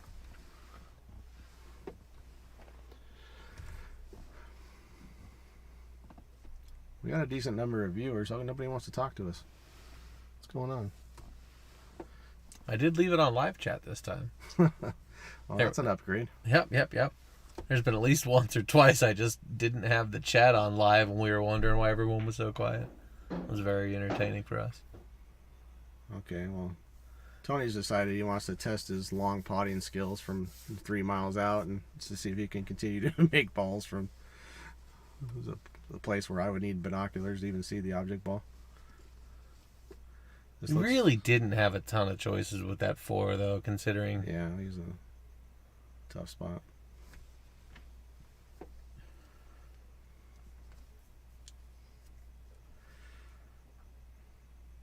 This looks like it actually lays pretty natural. If he's able to pocket this, Go around the 9. Around the 9 ball, yeah, it just lays pretty good. No, he decided not to take it on. He's gonna double kiss it. Okay, well, this is a pretty steep angle into the side here. Probably makeable into the side, but he may not even try it. It looks like he's eyeballing the corner pocket from here. The corner pocket, although much farther away, is much bigger from this angle, so I'd probably take on the corner pocket. Might even be trying to play a save here. Put shoot the 5 up table. Yeah, it's possible. We saw a lot more of a defensive game I'm starting out to of figure Musa. starting to figure out why I lose all these matches. You know, you're not kidding. The more I've been talking about this game, the more I find myself changing my decisions when I'm playing, just because I'm spending so much time trying to sit down and articulate what I'd like to see from other people. Right. It's very helpful. I highly suggest if you ever get the chance, anybody, to just sit down and talk through what people are doing when you're watching a game. Yeah. You might be surprised to find out that, you know, it's... You just find yourself thinking differently about the situation. Thinking about what you do if you were just on your best behavior and there was a lot of money on the line, what the right shot is. Exactly. What gives you the best chance of winning that game or getting back to the table. And it's maybe not always what you tend to do when it doesn't matter so much. So more specifically, though, actually saying it out loud. I swear there is some difference between just thinking about 3 or 4 different options, waiting 5 seconds and letting someone pick one, and you kind of go, yeah, I thought maybe he'd do that. But when you really take the time to go through all the options and pick one, you find it you're not right as often as you think. Right. I kind of made a little bit like what you'd call like a New Year's resolution this past, January 1st of like, okay, starting right now, I'm never gonna hit a meaningless shot. Even practicing, I'm gonna give every shot my full attention. You know what I mean? Just get in the habit of bearing down on every shot, and never just you run out the balls at the end of a rack and you just wail the money ball because it does. Never, just stop doing that crap. You know what I mean? That's kind of what It's a great way to keep your discipline. Discipline is exactly the right word. I've kind of come to the same conclusion. On a shot-by-shot basis, I've always agreed with you, and I've tried to take every shot seriously. Mm-hmm. But what I've not always done is shown up to play a match or shown up to play a tournament fully focused and expecting to perform that whole day. There was plenty of times I'd have nothing else to do on a weekend, show up to a tournament. Because your friends are there. Yeah, just hanging out. Hang out, play some pool, hit some balls. But now you show up to go play your best pool. It makes it changes a lot. Significant difference. Yes. Sure does. Absolutely. All right, Musa with the 9-6 lead here. Nico Mortensen, I think you were great in what's the Lord of the Rings? No, I'm just kidding. That's just too close to Vigo for me. Sorry. Oh, that was fantastic. The Matrix also, by the way. Was Vigo in that? Agent Smith, right? No, that's not Vigo Mortensen. I could have sworn it's the same guy. Of course, I haven't seen Lord of the Rings a bunch of times, but no. Hold on. Hold on here. We're going to get to the bottom of this right now. This is a Googleable question. Last week it was the misheard song lyrics. Now it's Viggo Mortensen movies. Viggo was in Eastern Promises, right? The movie about Russian mobsters. Yeah, that's him. Hugo Weaving. Tell me that doesn't look pretty similar to it. You know what? You know what I'm thinking of. You know what it is. He's also in Lord of the Rings, but an entirely different character. Oh, okay. I just knew that the actor was in that, and I thought this was I'm terrible with the faces and pop culture, so I assumed it was this actor and a different guy. A History of Violence. That's Viggo. You've seen that movie with? No, I don't think I have. Okay. Now I got to look up Viggo Mortensen. I'm embarrassing myself on this, not knowing.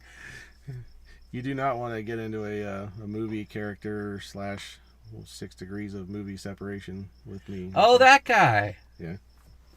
Yeah, that guy. He was the long-haired cat with the sword in Lord of the Rings. Aragon. Yeah. Aragon. See, I know the nerdy things. I can tell you the name of all the characters in Lord of the Rings. That's not a problem. Who That's played the them? No idea. All right, back to the match here. Somebody's shooting. That's going to be Musa being the lefty. Okay. All right. Good opportunity for Tony to play a nice safety. I think he's going to shoot this forward and just roll up on the back of the 6 ball here. This doesn't pass into the side, right? No No. chance. So, yeah, that lays real good to just get your cue ball stuck to the back of the 6 here. He's actually executed that shot pretty well tonight. That's the 3rd time we've seen him do that particular shot. Yeah. No, this is 4th good. time. He left Yeah. he left a little bit more air than he would have liked to, but he's still got him hooked here. He's still got a kick. Except, I mean, if you had him welded to the back of the 6 ball, this would be much more difficult for the same reasons we were talking about pocketing that. You know, if you're elevated and jacked up and trying to make this kick shot, it's just not that easy. You know, he almost made that one. It was a pretty good attempt at it. Sure, but he had a real comfortable bridge on the cue ball for that shot, and it was out in front. You know, a nice natural one railer. He had a reasonable chance of making it. If Tony had been able to just stick him on that 6 ball, that kick would have been much more difficult.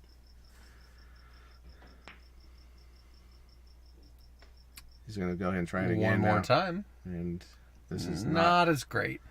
This is a makeable shot, and Moose are going to reach it, being the left-hander. So You know, I think it's I'm makeable. not convinced he can see the whole ball. I think he's got enough to make it. It's a thin cut, but I mean, yeah, he's got it. Yep, almost overcut it. Oh. What an unfortunate kiss off that 6 ball. So, okay, well, that safety paid off retroactively.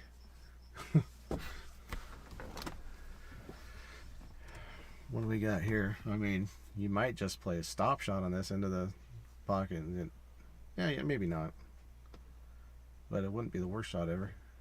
There's problem after problem in this track. Getting from the 4 to the 5 is significantly difficult. What happens after the 5 is very difficult. He's got to be coming up with some kind of safety here. I mean, what you could do is set up for a cut into this lower left corner as we're looking, like set your cue ball just below the 7 as we're looking, play that shot and try to split the 5-9 and hit the 6 at some sort of pace and open those balls. So you have a relatively easy shot on the side if you wanted to be real aggressive. He might have left the window here. Yeah, I think he probably did. Let's take a look at this from over here. I'm pretty No, convinced he there's did. there's at least enough of a window for a very Masse. simple jump or masse. Yeah, he can just curve this ball a little bit through this gap. He has a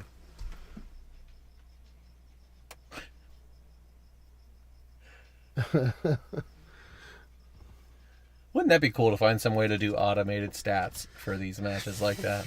automated, man. That would If be you really write neat. that program, I'll be super impressed. Okay, nice hit. Got a double kiss. Probably going to get a pretty good result by not selling dead out.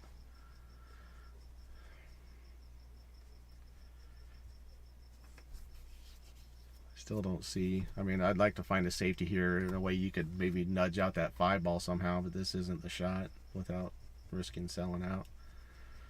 Unless you want to try I to believe he's just going to go ahead and try and shoot this in the top corner here. Which You- one? the- Cutting to his left? Cutting to the bottom of the table. Oh, to his right. Okay. He went the other way and made it. Oh, that's what I bet. It's sending the cue ball towards the bottom of the table, yeah. Oh, he didn't make it. He didn't make it. He hit a little too soft, but And he did have a shot on the 3 from here. Of course, he would have had brutal position on the 4 ball from there. still, the getting from the 4 to the 5 is a pretty big deal here. Well, if you can get relatively straight in on the 4 ball, you have a lot of good just lock up safety opportunities on the 5 ball. Oh, absolutely.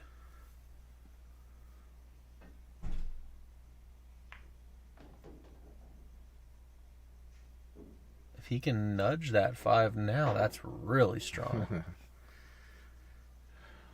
Well, let's see here. I mean, this is possible here to cut this in the side and go 2 rails and try to split the 9-6, and you still might end up with some. Yeah, if you run into the 6, the 5, or the 9 at good speed. You would love to split the 9-6 and he runs dead into the 5. Oh, he went okay. And he's able to nudge the 5. Fantastic. What a great shot, man.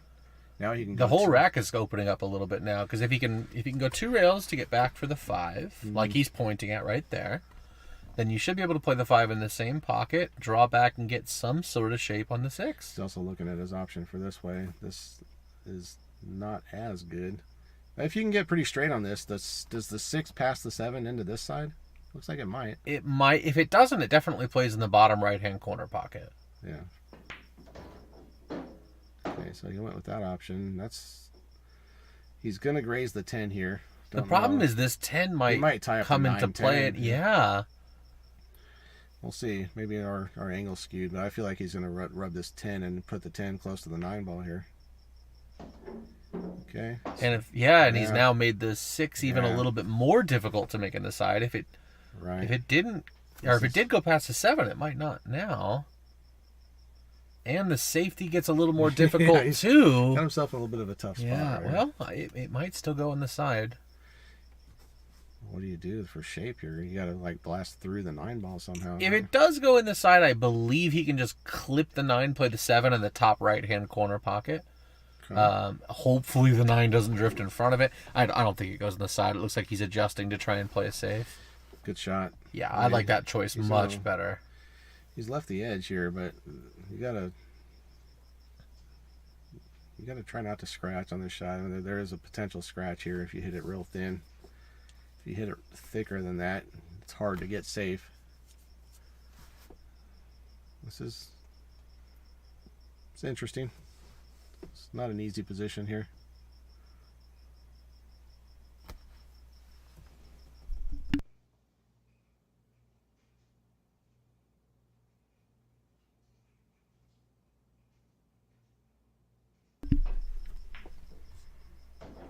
Wow. Whoa! Did you call that pocket? What a cut. Sure did. That was monstrous right there. Is he going to roll up on this 10 ball now? I believe try so. that shot for the 4th time in this game? Much better. Beautiful. Much better. Beautiful. I don't think it's completely frozen because it saw the 10 move a smidge, but it's definitely close enough. Just look at this 2 rail path between and this lays pretty good. Look at this. Yes. Wow. Yes. Watch this side pocket here. Watch this side pocket here. Oh, no. Completely unpredictable. There's no way you see that coming. Absolute nightmare. What a shot that was, and he got just one of the most brutal rolls I've ever seen. I mean, even kind of playing shape on that shot, really, with the pace he put on that. Oh, yeah. The shot was absolutely fantastic. Completely nailed the 2-railer. One of the best shots I've ever seen in my life, actually, to be honest with you. It was just incredible. And got a horrible result. But it made this match a little bit more exciting because I think we're going to have a 2-game difference again. Nobody's running away with this. This is a great match. I was talking to somebody earlier today, and they're asking me what the line on this match was, and I was thinking, is maybe 3 games. Maybe. I don't know either one of the players well enough to even try and mess with that line. Yeah, no, again, I mean, I'm just basing on what I've seen when Tony was here. I've never run across Tony in a pool hall that I remember. Not even in a bigger tournament someplace. Not a Swanee or a Mez tournament. Well, judging how he plays, I think he's been to one before. Yeah, but he plays good, man. I like his game a lot. So, I mean, yeah, it's definitely no knock on him. He's shooting impressive. But I just am not familiar with him. I mean, he's a fairly young guy, but I've been playing around some of these tournaments around Southern California for 30 years, and I just haven't run across him. And he strikes me as someone who's been playing pool for at least 10, right? I mean, he's playing fairly seasoned. He's keeping his composure in a pretty good sized money match. He's he's performing. He's not getting flustered. Yeah, he's playing like he's been around for a while. Yeah, plays good. But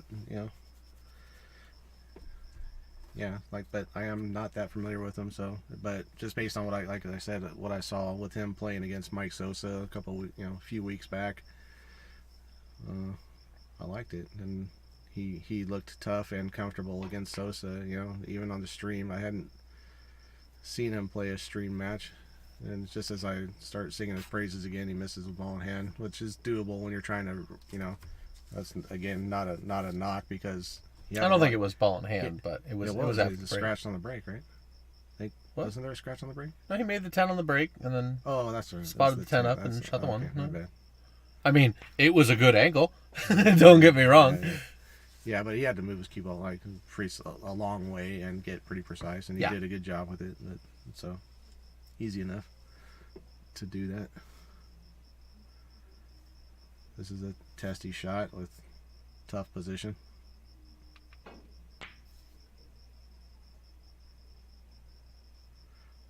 Wow. And a great result for a miss there. Threaded a needle pretty through. Fortunate. Yeah, that could have ended very differently than it did. Oh, yeah. If he would have run into any of those things, Can he see the whole one ball? Probably here. If so, I like trying to put the one near that 6'9". You can at least see it full in the face. He can do what you're thinking of. Oh, he caught the double kiss. Yeah, that's what I was worried about, if he couldn't see enough of it. He's looking at maybe the 1-5 Karen here? Or excuse me, the 1-5 combination?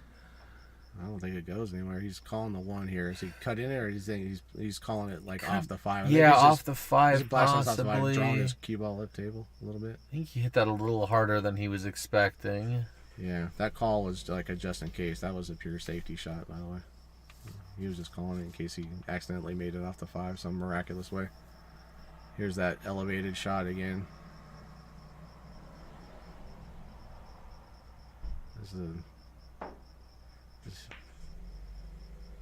Again, another real accurate hit. Look at this shot. Really, he's trying to tuck that back in there. Great try. Very, very close. Elevated the way he was from 9 feet away. Hit the ball pretty much at the exact trajectory he was aiming for.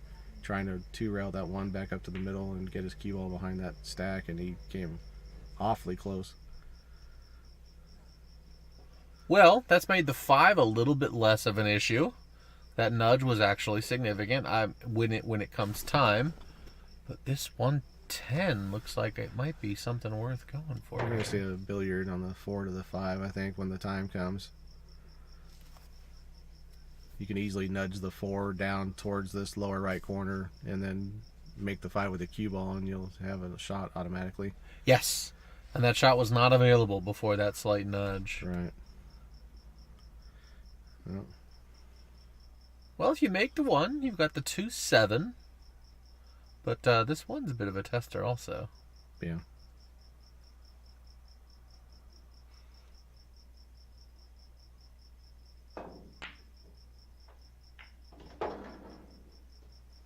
Well, okay. Scratch that previous transmission on the 4-5 billiard. That's over with. Maybe. The 4 might go clean now, but... So... Well, you got the 2-7 to worry about, and getting... It doesn't seem to lay well to play the 2-7 combination here. I like the 2-7 carom a little bit more. Right, but you're going to lose your 2-ball up table a little bit. If anything, sure. I'm thinking play the 2-ball where he's standing now or in the side afterwards. Right. He's elected to just hit it hard and wait and see what happens. Blasted it, and he might get it. Great result.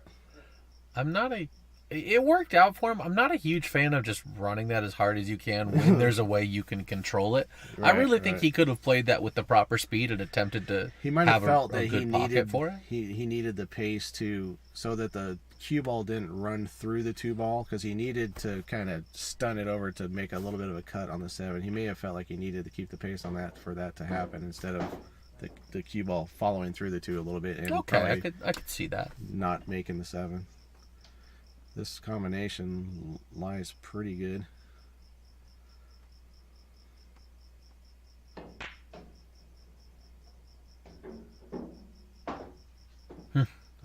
Didn't end up with a great result. Well, this... He's not in a terrible position to just play some safety He's here. playing safe. Probably the right shot. I mean, there might have been some sort of potential for making the 5 or something like that, but No, I think this is a much better choice. Bunch of distance. I don't believe that 3-ball cuts. However, we might be seeing a similar safety. Run the 3 to the bottom rail here. And try and bring your cue ball back to where it is now. Well, I might just run the 3 into the 6 and try to get the 10 ball in between the 2 here. Just like a soft bank into the 6, tie those up. Oh, he went at it pretty hard. I think that might have been an attempt at the cut. Maybe. With how hard he hit it, it's possible he was trying to cut it in. Well, we get to find out what goes with the 4.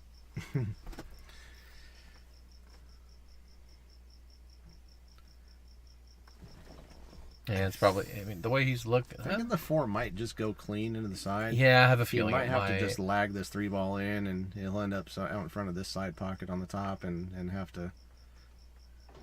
Yeah, good shot, and just cut it in here.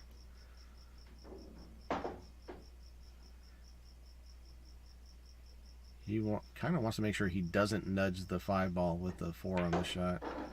That's good. Perfect. Now you can go ahead and play past the 6 and play the 6 in the bottom right-hand corner. Yeah, exactly.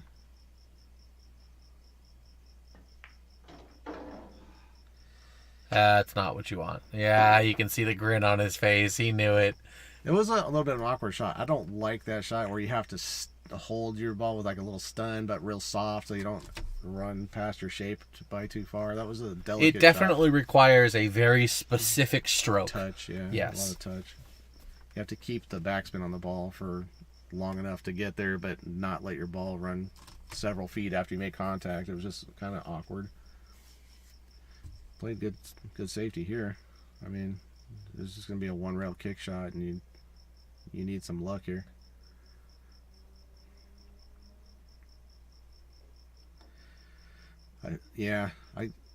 I like this for the potential safety. Like if you just kick one rail. He's shooting straight through it. Can he see it? No, he's kicking to the short rail and back up this way. And the reason for this, I think, is, although we didn't see it, well, maybe. No, because of the safety potential that it had. I think if he hits the 6 full and maybe frees up behind the 8-10 somewhere. Or just split him, leave him side rail to side rail. Somehow. Either way, he's looking for very full contact. Exactly, yeah. And if you would kick the other way, like up to the top rail as we were looking, it just sends the 6 that way out in the open, and there's just no cover out there, way more likely to sell out. Although it was an easier hit, more than likely. Firing that ball in. Musa's showing some confidence here.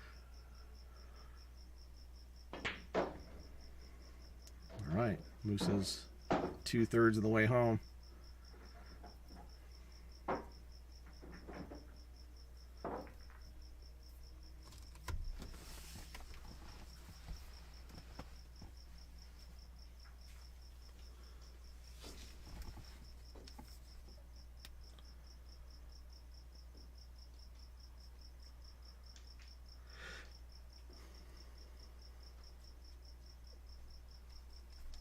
All right, let's keep an eye on this break, see what he does with the cue ball here.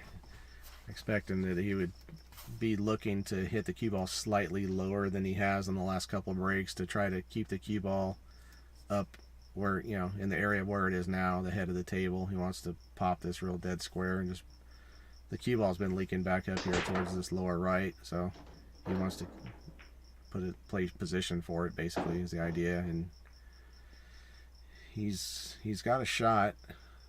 He's got extremely difficult position on the 2.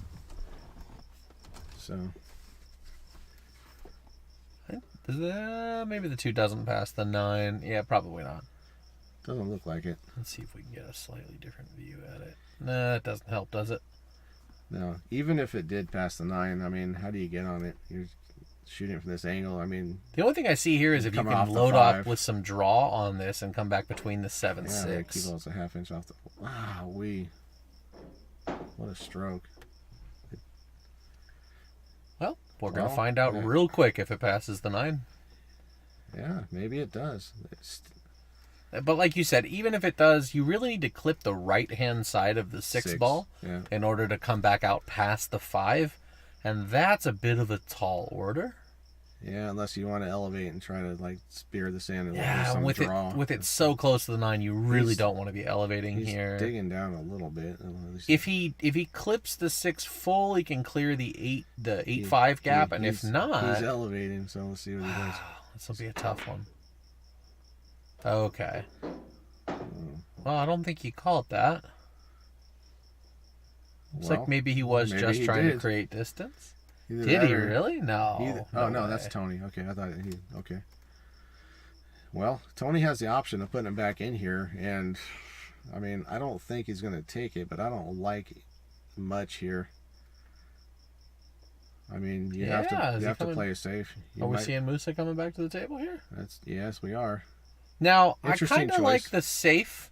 You can play the 2 in between the 6-10 and run your cue ball up towards the 3-5.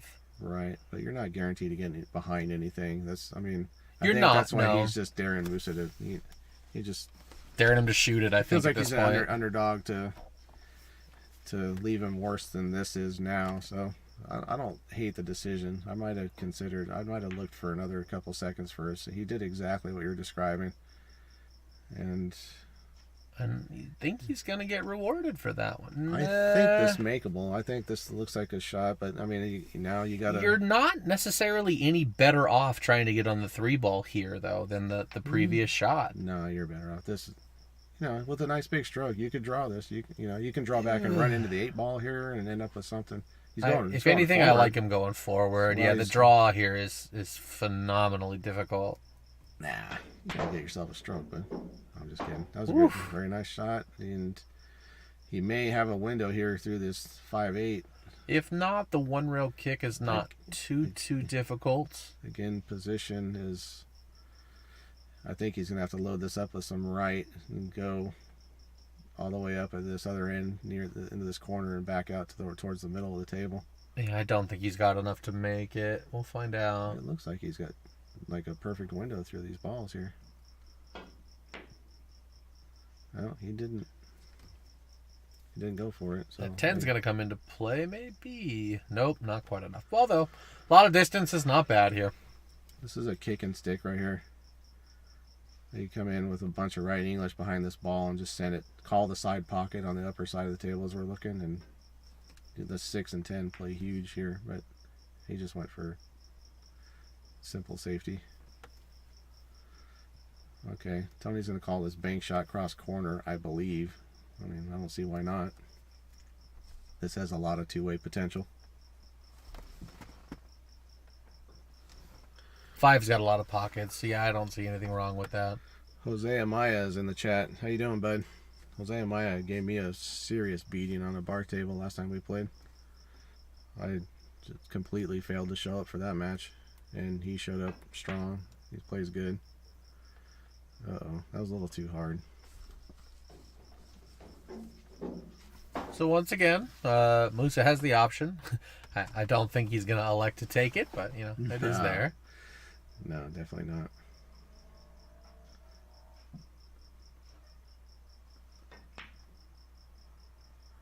I'm surprised he didn't shoot at Interesting that 5. Interesting choice, yeah. I'm very surprised by that decision.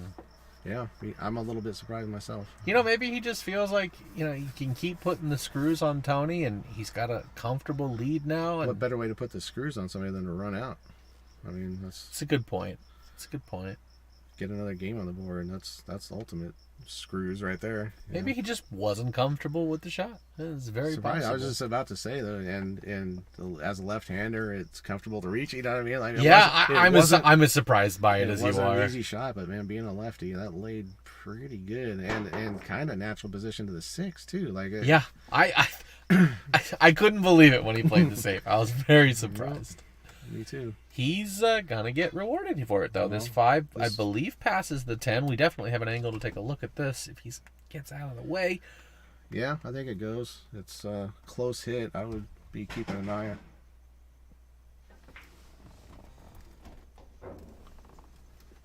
Yeah, he drained it. He's going to have to move his cue ball quite a bit. I like going forward with the inside English as opposed to drawing back and across. I think it takes the side pockets out of play. Absolutely. You got to go all the way to the rail though. You gotta move this ball a lot. You have to stretch a little bit. It looks like he's gonna. Does he have an extension that he's getting out here? Not sure. Because you really have to stretch quite a bit to be able to put that much inside on it. Yeah, he's reaching it okay. I think he's gonna try and hold it up with some draw. Oh. Oh no. Okay. This is actually a little bit tough. Yeah, I don't believe he can cut it cleanly. Looks like he's getting ready to switch hands here. Play the shot lefty. That's interesting. Okay. good for him. Yeah, if you can do that. Ah, much more angle than I expected. Fantastic. I can't do that. So. You know, it's kind of funny. Every single time I switch hands, I stand up with a little bit of vertigo and I'm dizzy for about 3 or 4 seconds. You're just using up all your bandwidth in your brain for that shot? I don't know. I have no idea what it is. I wish I could figure it out, but it's the strangest thing. That wasn't ideal. I almost like a safety here. Let's see. With him being behind, I know it's a little steep of a cut, but I like just cutting this ball in. You gotta go for it. Yeah.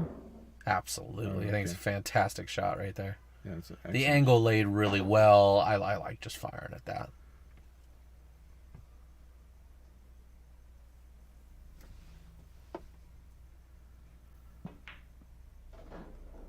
All right. Good job, Tony. Keeping this one as close as he can. 10-8. I'd like to see one more just for the sweat. I'd like to see 2 more. Hell yeah. Make it like we just got done working out with how much sweat's coming out of that if we get tied up at 10. Get greedy, why don't you? Okay, fine. I'll get greedy. Hill to hill. Let's go. That'd be awesome. Max pressure. I like watching max pressure. I don't like playing it. Isn't that the truth? It's it's always so much easier to watch it from out 14 here. to 1, maybe 2. I'll be all right with it. 3, it's a little much. I don't know if I like it.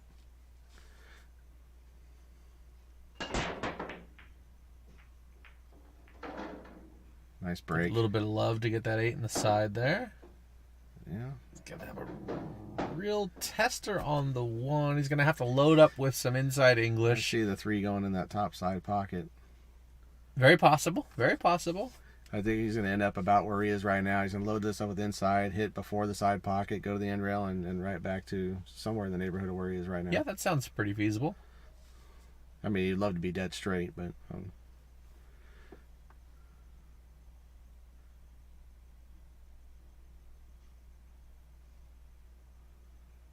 watch him just play safe. He went for it. He actually hit rail first instead of ball first or rail and ball at the same time, which is why his cue ball didn't make it over to the long rail. And I would expect... He got a little bit fortunate not to scratch. I kind of like trying the 310 and rolling your cue ball down behind the 6-7 here. So just like this. So does he. Just like Look at this. this shot. What a shot. He's Good. spotting it. He didn't call it. No. Are they just playing... like? Tell me we didn't get the rules wrong the whole time and they're just It's not called playing 10 no ball. early 10 balls. I could swear they agreed to early 10 balls because I thought so too. Tony has an early morning tomorrow and they didn't want to take up any more time than possible, and he has a How did he not call that? How? He fired right at it. huge mental error right there. Oh. If I have it correct and they're playing early 10 balls, Yeah, I'm I'm very certain that you're correct. That's why I couldn't believe it when he went... oh my goodness. I gotta roll this window up or we might just be getting a little bit rowdy here, so they might be able to hear us. I'm pretty sure there's enough buffer between us and them. That Okay. the only time we can hear anything is if they practically yell or a ball hits the ground. So I gotcha. I'm pretty sure the other way is fine. And I mean, and he has to shoot this safety too. Like how brutal! Look at this result. I mean, good result, but he's got to be just kicking himself right now. Yeah, that is a little bit devastating. You know what I mean? That's just.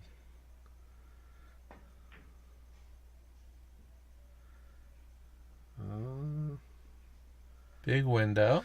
Okay.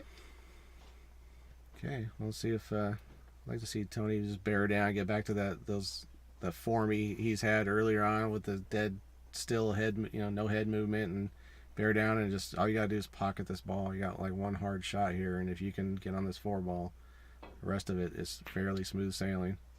He's undercut it quite a bit. Difficult shot. Not saying it was easy, but if you could just get that one down, look at the shape on the 4, and look at the rest of the rack. What? Okay, so this doesn't pass. He's calling the 3 railer on the 3-ball, and he's going to let his cue ball leak forward and try to tuck it behind the 7. A nice shot. Unless he makes it, then he's going to be pissed. Great shot. Great cue ball control. Okay, got a big 1-rail kick shot here. Again, this could, if you can get this down, you can get out. It seems tough, but these 1-rail kicks, or even 2-rail if it happens to run along, he just called his pocket. He made sure to call it this time. But these kicks are a little more makeable than you might expect. They're Sure. If you're hitting it, he came in a little, missed it by about 3/4 of a ball there. A little long. But if you are making contact, there's a pretty high percentage chance that you're going to get that going straight towards the hole. Mm-hmm. The fact that it ran that much long, we may have talked about this during his and Sosa's match, where both guys were kicking everything long, and it's possible that if you practice on a diamond a lot, those diamonds tend to bank and kick short like that, and so he's looking at it kind of the way he's used to, and it kind of confounds you when you go to from a diamond to a Brunswick like this. The Brunswick's gonna kick and bank longer than you expect. A lot of times it takes a noticeable amount of adjustment to compensate for that. Either that or he just missed it, but I'm gonna make an excuse for him. Good idea if you're playing these matches and you go to warm up, not just to pocket a bunch of balls, but to see how the rails are playing. Play a bunch of bank shots and kick your ball around the table and just get the feel for that. Because and the kicks, play some 2-3-rail kicks. That's what I'm saying. Yeah, bank and kick the ball around just because you want to get the feel for these rails. Because look how many safeties we've seen, and these guys have been kicking. A lot of times they'll bust out a jump cue, but the kicking game is important here, and we've seen both these guys, kind of miss a reasonable number of kick shots. It's a very underrated thing, and something I don't see very many players do. I do see them obviously go warm up on a table, but very rarely do I watch a player actually analyze the rails of a table that they're playing on. You want to feel like you're swinging it straight and pocketing balls well, and let's be honest, that is a skill you need to develop. If you're going to travel around and play on different tables, you need to be able to read a table and get a feel for it as quickly as possible. Make adjustments on the fly pretty quickly, yeah. And whoever can get that under control and make some bank shots, if you can just make a bank shot or two, you're gonna kind of give yourself a massive advantage. Let's say you make 2 bank shots that you wouldn't have made if you hadn't tested out the rails. I mean, that's a 4-game swing, right? If you can get out on a rack like that, absolutely, that's huge. Gotta be a little wary of this side here. You want to put some bottom on this, or he missed it. Just cut it slightly. Man, he would have had a pretty good tester on that 10-ball here, but that's why I liked hitting that with a little bit of draw, try and come on the other side of the side pocket. But yeah, he'd be doing pretty good to get any better than he is right now with this. You just load this up with some right English, and you'd like to get hit where you are and maybe bounce off 4 inches or so. Yeah, that's he'd be doing good. This is pretty tough, but yeah, it's a spot shot. It's a spot shot. Yep. Another good thing. I was just gonna say, speaking of practice shots, this is a great one to practice. Comes up more often than you would expect. Especially if you play in any ring games. This shot is super common in ring games and in one pocket.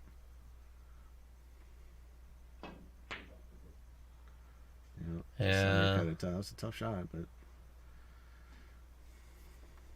Or if you play in these new like the new professional formats, tournaments, those races to 4 with the shootout at the end. Yeah, if you get I love that shootout, man. It's so exciting to watch. Okay, I might have taken a swing at that up in the corner, but there's really no fault in running that up to the top rail there. If this is far enough off the rail, he looks like he's looking to cut it in, but I kind of like the kick and stick here. I don't know if he's got the room for the kick and stick It's- on this one. Maybe just not quite enough. Did he just call that in the top corner? No, I must be wrong. He must just he's been. calling a cut shot. He's just going to try to chop this in. Watch this shot. This will be super impressive. Well, give it a reasonable try. Well, here's that like 10% or so chance of just when you take those shots on, ending up safe. You know what I mean? That's why I like Musa trying that shot and Musa trying that shot instead of the safe, because it factors in. You know, those, especially those thinner cut shots like that, if you miss them, they bounce back out. You know what I mean? So, and you can kind of There's a chance. predict Absolutely. a little bit of the safety with the speed control on those shots. Sometimes. But yeah, I didn't hate the idea of Tony going after that cut shot. Now here you have the kick and stick. Absolutely enough Yeah. room behind that 10. You can either just Call it in the side. nut up and bank this one rail in the corner, or you call the side pocket, and he's playing the bank shot. You know, I was gonna say you could kick and stick and try and play the corner, but that's a little much. Yeah. You're better off just But trying I to like bank the it at side that point. pocket. That's where the safety comes in. If you just miss the side. Boom. Oh, great shot. Massive shot. pressure on that shot. Very well done. Beautiful shot. 10-9. It's getting close. It's getting close. I'm so excited. Oh, man.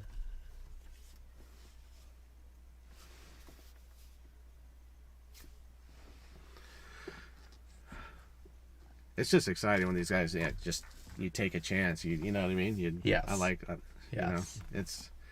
I'm not saying it's smart, but you know, when they play those safeties, I've just kind of made a policy a couple of years back where if it's just me and the 10 ball on the table, unless my cue ball is basically married to it and there's just no makeable shot, I'm 90% of the time or so gonna try a shot.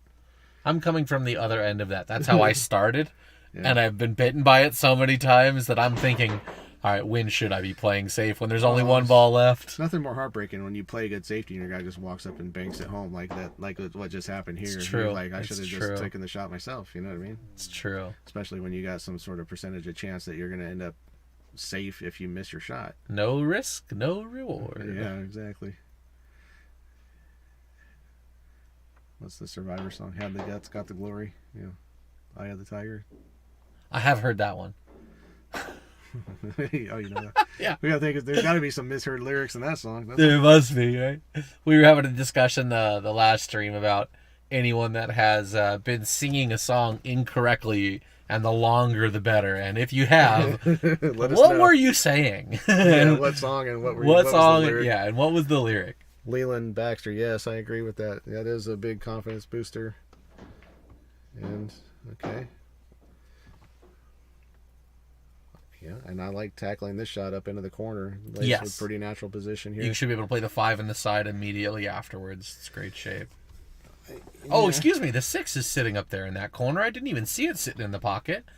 And that changes I things still- entirely. Well, that makes it even easier. It makes it easier to pocket, higher but percentage. you do now really have to worry about the 4 drifting out, so you want to put some inside on this. You just want to run your cue ball to the top side rail. Exactly. And just Exactly. You can just straight across up to the top, and Yes. if your cue ball gets out towards that short rail, you still have a shot. He's not- undercut it. Well, he might tuck up here by the 7, though. He might get away with it. He did. Well, there could be a thin billiard on the You know, the other way to get at this is one rail kick, and yeah, and then hit the backside of the 4 and run down towards the 6 and make that. yeah, that lays pretty good. And if you hit that one well, the 4 is even going to go up towards the top right-hand corner. Yeah, I think you have to hit it slightly firmer than like what would hold the 4 there. I think you got to play this a little bit of pace. Just like, wow. And- Wow. and he's probably going to get put back in here.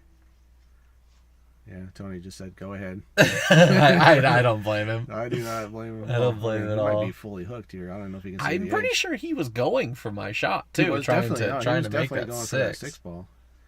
It's with I think you have to call the 6 there instead of the 4. You I can't- agree. I much like higher it percentage. much more. Get Oh, out of my here! goodness. Oh man, He's- I thought he was gonna kick at it in. Well, Or I'll kick tell it you in that again. here's the secret: is I know for a fact that Musa has a Gold Crown 3. That he had, well, I could be wrong about that. He has a Brunswick table at his house that probably plays much more similar to this one than let's say if Tony practices on the diamond. Like, so Right, okay. Musa's come awful close on a lot of those one rail kick shots. So Musa seems to have the kicking down on these tables a little bit better. Nice shot. Great shot.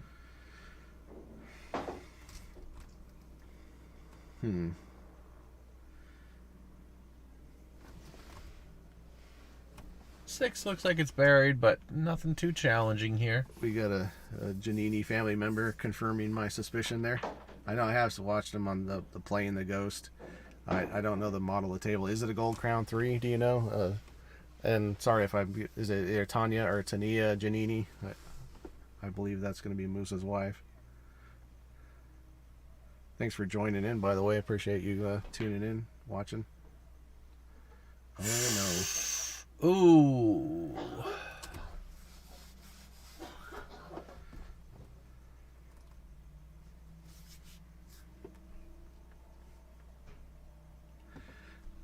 Be curious. I'm going to ask Tony after this match, like what he practices on. What table he plays on mostly.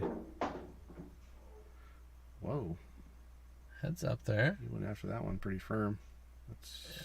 It's gonna be okay. Yeah, except I don't know about position on the 9. The 9 doesn't look like it passes the 10 at all. I think he might be able to pass the 10 to the top left-hand pocket. You think he can draw this in above the side pocket? Or? No, I'm thinking he's actually just gonna play this. Okay. I don't think he's gonna draw. I'm confused. See, this is where I'm thinking about 3 shots and I can't articulate one of them. But my guess would be he just draws this to the bottom rail. Oh, he's missed it. Wow, he really got a hold of that one and was able to try and play back for the 9 in the side. And left a shot with somewhat of a natural angle to get on the 9 in that upper left. You gotta be aware of this side pocket down here on this shot. Trying to get on this 9 ball right here. This pocket is kind of funnel like right here. See what he does. Oh, he hit it nice and Fantastic. may have overrun his position just a tad. No, it's pretty it's good. It's great position here. great shot. And my other suspicion is confirmed. Abe is saying that Tony has a diamond table at home, so that makes perfect sense.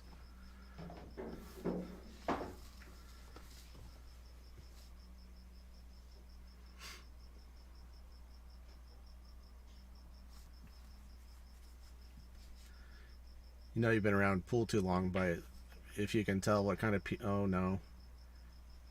tell what kind of tables people practice on by watching them Based play. on what they play, yeah. Oh man, I don't even have the words. Tony's just got to be kicking himself right now. Pretty heartbreaking. Okay, he's still in this. There's still a lot of space to go. Musa's, he's only 2 games back. Musa still needs 4, so this is definitely not. There's plenty of time, but I mean, catching back up at 10, that's where you want to be. Yeah, 10-10's a lot better than, or yeah, right. 10-10's a lot better 10-10 than 11-9. and 11-9. Yep.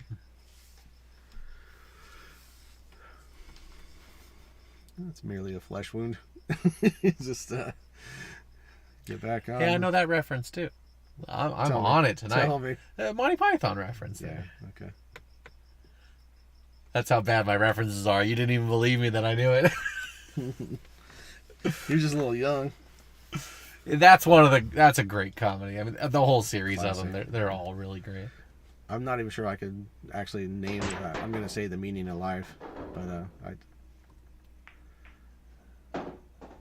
Let's see. I'm pretty sure that's what it would be. Where that one came from was Holy Grail, I believe. Was it the whole? Yeah. Okay. Oh yeah, that was the medieval. That was the sword fighting. Yes, Yeah, yes, okay. yes. Fighting the Black Knight. What was the one with the big heavyset dude at the restaurant? Eating? Also in Holy Grail, I think it was like a weird. No. That would be The Meaning of Life. Yeah. Okay. Yes. Disgusting. We don't need to get too much further into that. Frank Howe. Yeah. Let's just say that man had some indigestion. Yeah, that was a big game.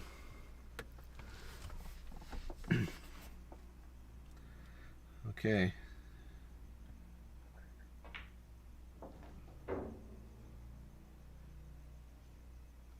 Good shot. Good speed. I think. It's a little tough to tell. If he might be able to run forward. If he does, he also might be hitting like the to have- 3 ball here. Okay, he had the right angle on it. Perfect. Okay, well, he fell straight. I think he's going to draw back to the rail and maybe put a little bit of left on this and spin back out. He doesn't need much left. Or it looks like he's just punching it forward. That's okay, too. I didn't know if he had that angle or not. Okay. I'd like to see more or less a stop shot on the 4. He's going to have to roll forward a little bit because otherwise it's too uncomfortable to jack up off the rail here. That 9 ball plays a little bit big in attempted position on the 6, depending on where he gets on the 5 here.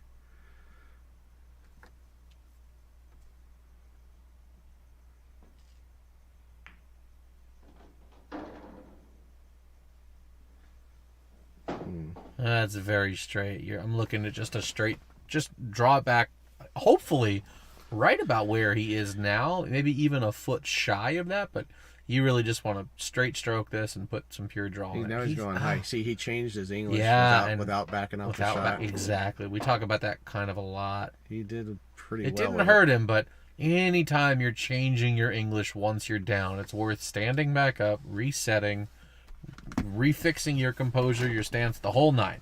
Yep. Just get up and do it again. Start the pre-shot routine all over.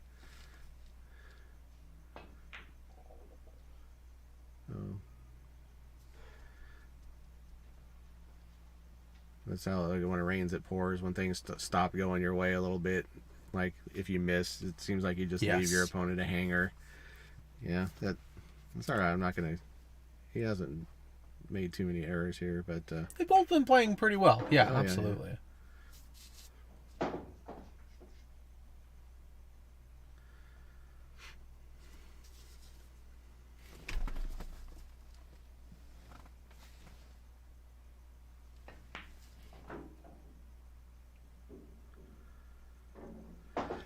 Overran that one by about 6 inches or so. imploring that ball to sit down a little bit. Musa seems to really like these back cuts with some draw, though. So I don't think he's... I mean, he's still a big favorite to make this ball and get shape. I don't think he's going to have too much of an issue here.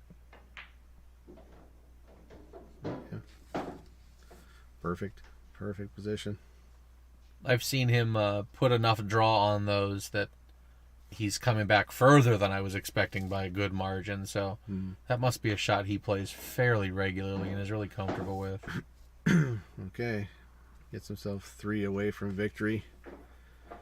And 3 ahead of Tony. With Tony now needing to basically win at a clip of 6 games, 6 games to 2 or better. That's going to be... It's getting to where it's starting to look like a tall order. Not impossible, but I wouldn't want to gamble starting from here. You know what I mean? I would if I was betting on Musa.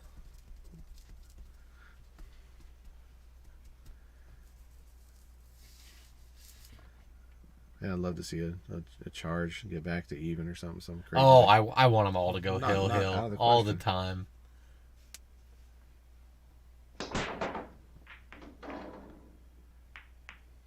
Okay, 1 ball on the break.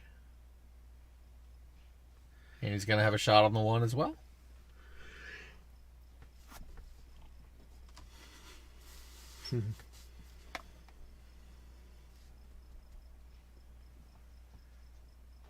That's the 2 immediately next to the 1, correct? Yes. Really, this 6 ball is a major problem Do here. you have enough The angle 4's where you can gone. just kind of twist this in and go 2 rails out, or you just go 1 rail? I think he can up just go 1 rail out, play the 2 in the same pocket. straight up the middle. Yeah. He clipped it on the way out. Although it was good shape. He clipped it. He's gotten fortunate. 3 doesn't pass the 9 here, and I believe he's got enough angle now to go ahead and play the 3 in the bottom left-hand corner pocket. Though. Okay, this is gonna require some stun here. He's gonna have to punch this in. Quite and a lot of stun. Run up over next to the 5 ball someplace. It might even go past the 9 too, though. I'm It's hard to judge the angle from here. Hmm.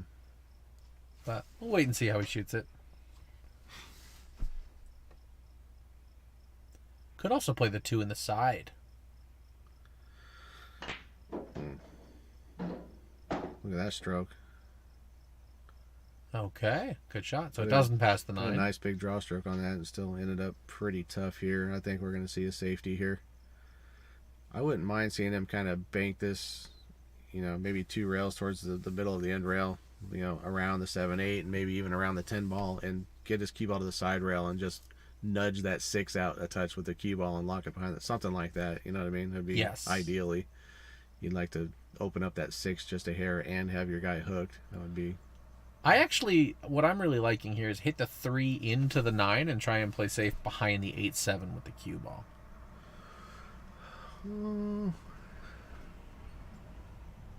We'll see. I don't think he's going to shoot that, but that's what I'm seeing.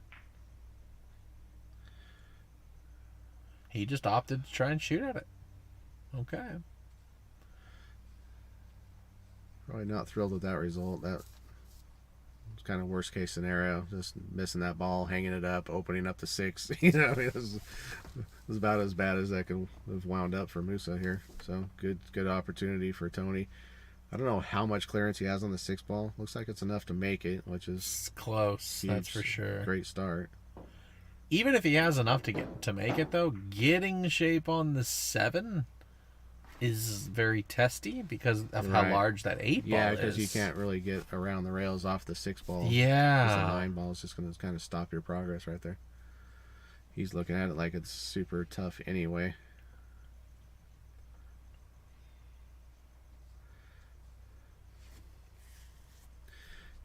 Well, if you can, yeah, this is kind of hard all around. I mean, I can see you getting in a spot where you could rifle the 6 ball with draw off the 9 and try to get back past the center of the table somehow off the 9 ball.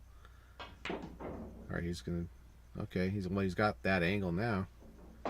Maybe able to do. Might even be able to draw without even hitting the 9 now. If he can hit the 6 full, he should be able to draw back to where he is Yeah, now. that would be a pretty good result. And then play the 7. But man, talk about precise, positioning. Right.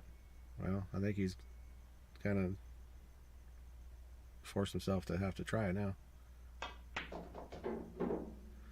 Oh, Okay, yeah, okay. I didn't see this before, but play the 7 on the side's a good option.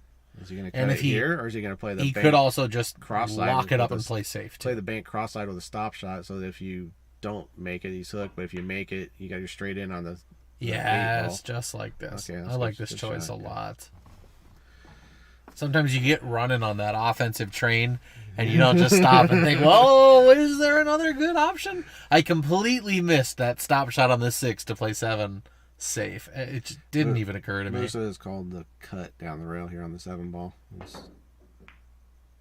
Wow, came very close. Wow, okay. I think actually Tony would have preferred that he did not make that ball. This is This is a little no testy. easy Yeah, shot. this is pretty He testy. should be able to get around the 9 ball if he makes the 8. Yeah, it's just not super easy to pocket this ball. But yeah, he's got, I think, a natural path. He'd rather not hit the 9 if he could avoid it. He's trying to draw out of it though. It looks like maybe it's. Yeah, I liked letting the cue ball run on that one. I wasn't a big fan of trying to draw out of it. I think that makes the shot harder because the draw to miss the 9 is not very natural. And because of that, at least I tend to lose my focus on the shot if I know the position is not natural. So I'm a big fan of just let that ball run because worst case, you run into the 9 and you're not doing too bad. The 9's so close to the pocket, you don't have too many bad outcomes. This played a pretty good safety here. I think I go 2 rails back to the short rail probably. He may elect to jump at this. Looks like he probably has a jump cue in hand. He's going to call the bank shot, I hope. I think he's learned his lesson about not calling a ball. He almost looks like he's looking at the Z bank for. Is this so he can hold? Okay, he's called the bank. Thank goodness. I thought he was like trying something super wild.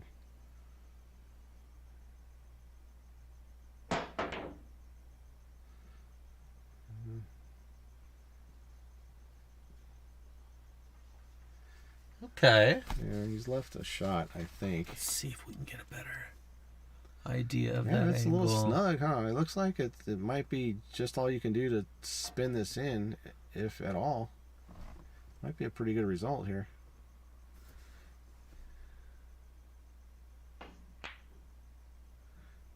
Okay, well, he didn't take it on.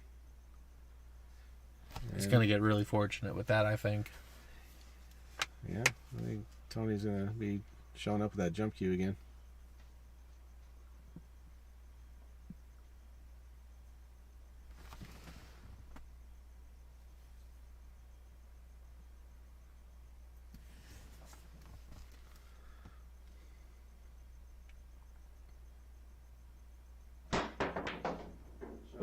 Great Look shot. at the position too, man. That's Great shot. That was a beauty.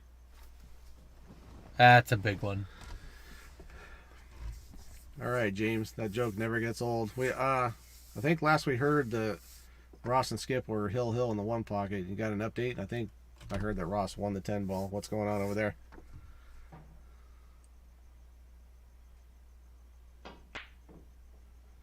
Oh no. Yeah, he might have just left it just tough enough. Moose is gonna be stretched out. Yeah, Musa doesn't exactly have a grin on his face. Particularly as a lefty. This is... Okay, Ross lost the one pocket. Was it close? Well, if they went hill, it had to be pretty close, right? I think they went hill in the one pocket. I guess so, yeah. Well, maybe the last game was 8-0. I don't know. Just kidding.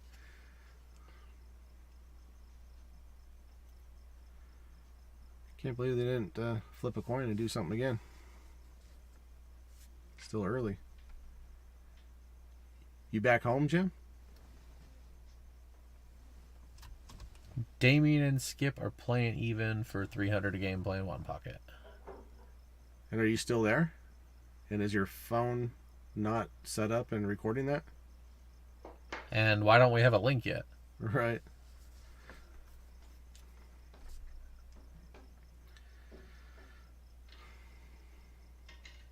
All right, what's going on here? Okay, he is still there.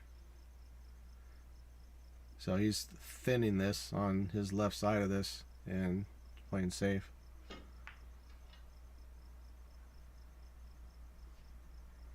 Good shot. That's going to work.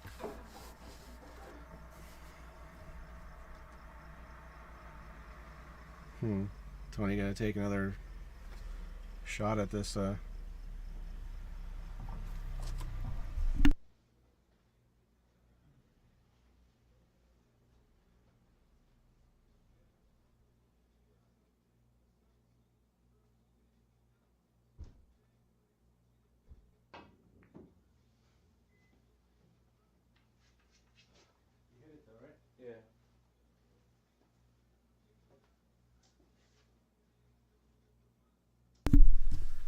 Yeah, at least he hit it.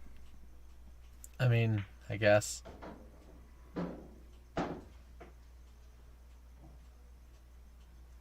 Good shot.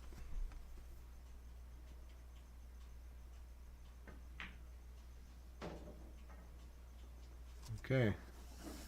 Musa gets one more. 13-9. He's got 2 more games to go for victory. I still want to see some fight here. Obviously.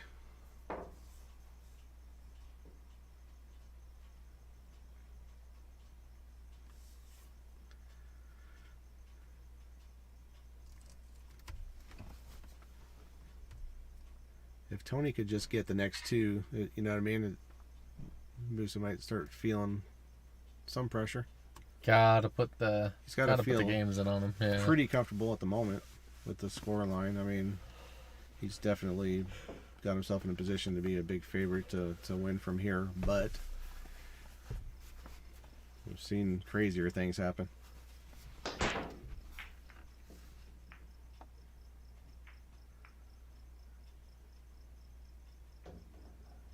I wasn't watching it the whole time, but I have a feeling that 2 did not go 4 rails and get in there. That thing had to get kicked in. I wasn't watching either, not specifically for the 2 ball, but it had the trajectory like it might have just gone the 4 rails clean.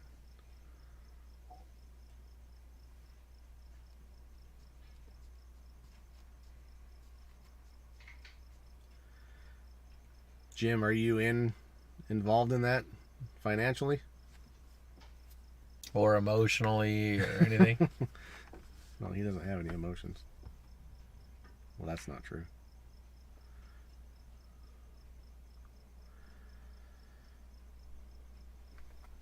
Oof. Is there a gap here? Let's find out. Doesn't look like it. Maybe.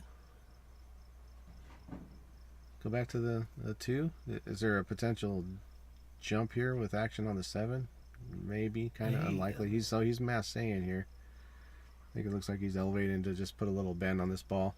This could end up safe though. I don't mind this. If he gets a If little he bend draws off this, he might even be able to make the 7. I like that a lot. He was able to kill that ball very successfully. Look at this. Good shot. That was a fantastic save.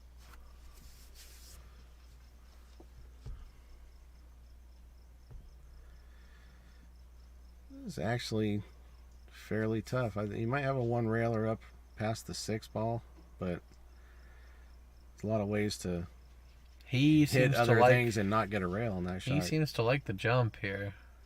Yeah, well, hard to blame him. Again, it's not always the first thing that occurs to me to jump in situations like this. Okay. Well, he left a pretty good shot straight in the side here. Holding this for the 3 is not fun. You're going to drift up towards the 9 almost guaranteed, and that makes that a steeper It looks like cut. it could be slightly straighter than that. Well, at least, yeah. Okay, reasonable. okay.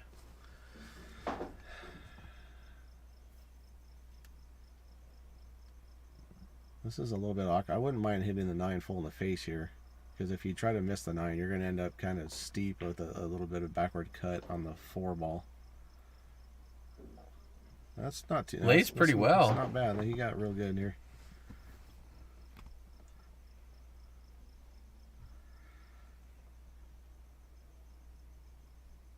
You have to kind of lag this one in, I think. You know, your cue ball's going between the 9 and the 5, but you don't want to come off the rail too hard.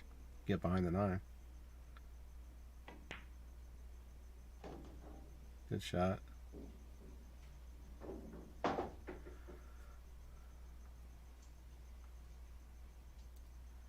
This is a little bit awkward. This is not that easy from here. Especially when you're looking from over there. That's no one's favorite shot, I don't think. Trying to thread that needle there and shoot from 6 feet out.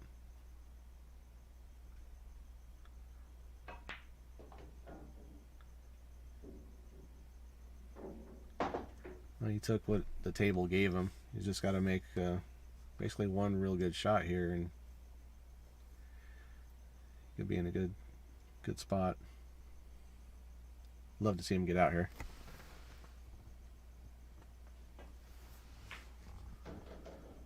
Nice shot.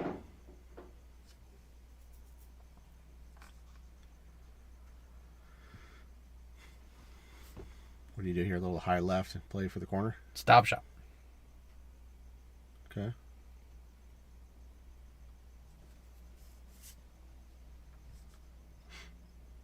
With how close that is to the pocket, even if you don't stop it, I would almost just roll it up on the rail there, since you can use the whole pocket to play a stop shot on the 8.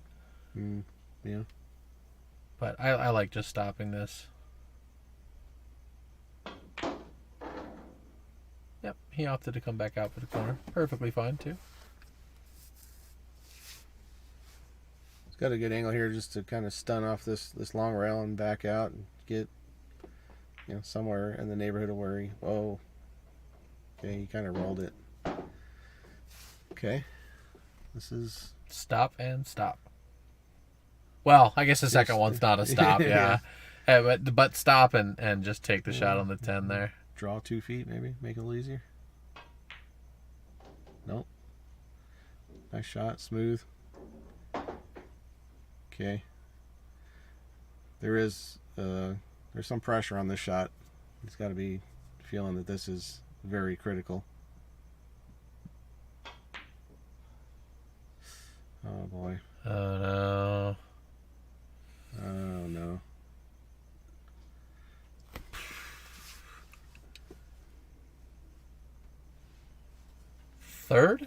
third 10 ball he's missed. Yeah. The end of the rack has not been doing well for him tonight. Yeah, that shot was, I mean, oof. Yeah, just like I said, there's a significant amount of pressure on that shot. It was a very critical one. And so when you're down on that ball, you know, it's a different shot than kind of all the other ones. You know, you've made a nice out and run the rest of the rack, and yeah, I mean, you have to find a way to overcome that, get the nerves out of your arm. You know, just you got to try to be loose and go through your, you know, still have a fluid shooting motion, and sometimes you get a little tight. I get tight. The mental trick I like to use to get rid of those nerves is convincing myself that it's not the last ball of the game or the last ball of the set. Even just, you know that there's another rack coming, so this is just a ball like any other ball, right? Right, yeah. And the problem is, you should see what happens when you get close to the end of the set, and you're trying to close it out. All of a sudden, my trick doesn't work anymore. You have to live in real life, and that's not the case. And it turns out that it is an important ball. Yes, but it's the best thing I've come up with to help alleviate those nerves. Just remember that there are more games to play. Just make this one like any other. Mm-hmm.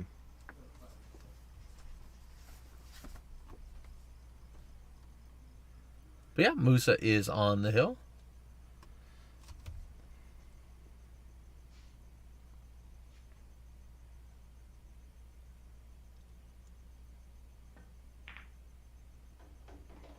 Nice shot. A little funny on the one here. But he should be able to actually drift forwards now, miss the side, and play the 2 in the top left-hand corner pocket. Mm-hmm. Depending on how he gets on the 2, could even play short side on the 4 if he absolutely had to, but it seems like one of those shots where if you just put a pure follow stroke on it, it's not ideal. Like, you got to hit like a tip above center and stun to the rail like this. Yeah. I think his position was pretty good. Yeah, it's great. Yeah, but it's not the most comfortable kind of shot to hit. You want to just stroke through that ball, but it's a little bit different than your normal stroke shot.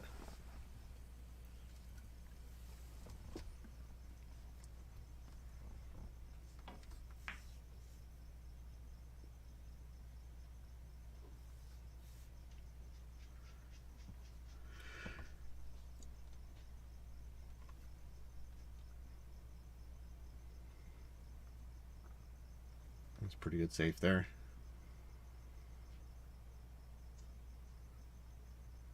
I would go 2 rails the other way. I mean, this 6 is keeping you from scratching, I believe.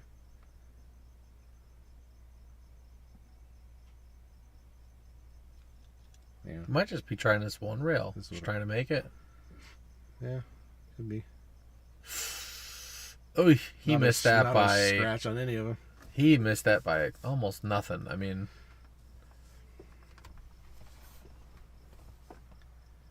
okay, now he's just in a position where you just do your best to be a nuisance for a while and see what happens. Yeah. Like you've said it a few times.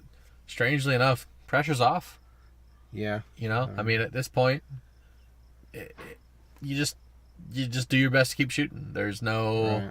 Just try to extend the games. And, yes. Give yourself every chance, but yeah, I would say there is less pressure here, you know, and then if you manage to eke back to 13 or so, then you'll start feeling it again, you know, because you got a legitimate, you know, you're legitimately in it.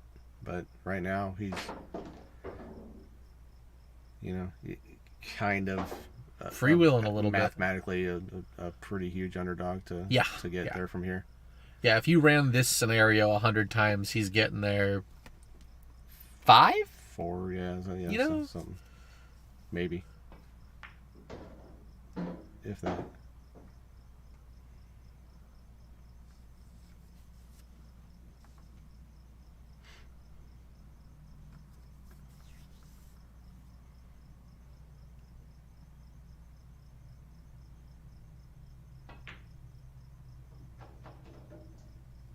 Nice shot. Yep, should be able to play some stun here and come out for the 8 just fine. maybe even roll forward a smidge, but you really don't want to let the cue ball get away from you too much on this one. Yeah, just try to kill this. If it is going to get away from you, you really want to go all the way up the table and back down. He did just that and overcut his ball slightly. How does Just this gotta look? put this on the 50-yard line a little bit. Okay, he's definitely got enough room to see the whole thing. Which way do you play this one? I'd have to be looking at this because this is scratchy in both directions, in all honesty. Either corner pocket, the other one is in play. You know what I mean? This is like the definition of 50-yard line right here. So you have to manipulate your ball a little bit. I think that, probably. I think he can make it in the top pocket without scratching with some Yeah. insiding. Well, yeah. Or you can, just draw your ball a little bit or something like that. He went the other Went way. the other way. Sure, good shot. Great shot. Great shot. And now that I'm seeing the way he shot it, I think it was the correct choice. I'm Yeah, that's why you rethinking have to mine. look at it because you have to know that you're not going to scratch. That you can kind of tell if you're standing in line with it, but it's kind of impossible from the camera angle to tell what it looked like. Might have overstroked that just a touch. Not enough. He's going to have a shot. No, it's good.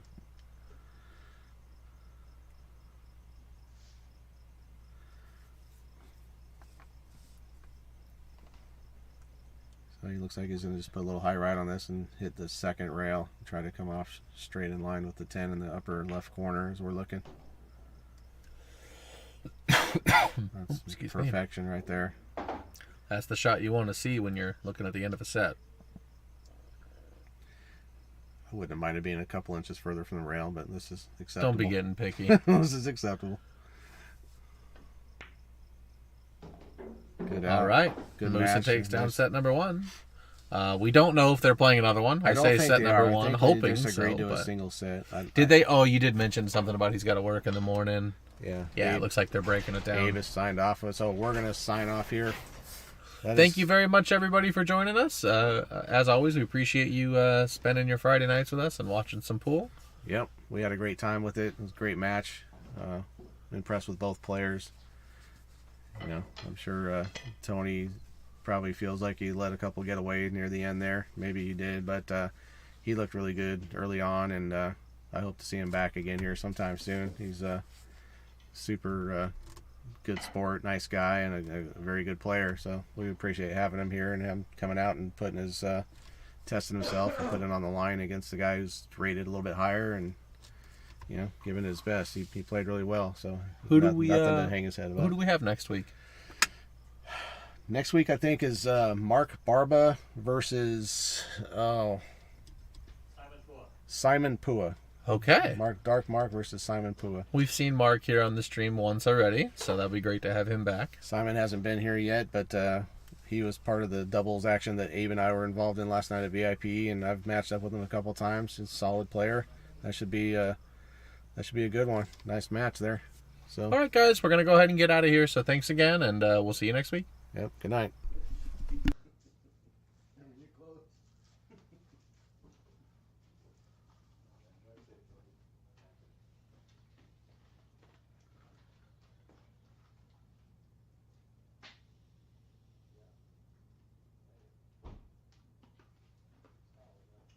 You guys sign off? Yeah. All right, I just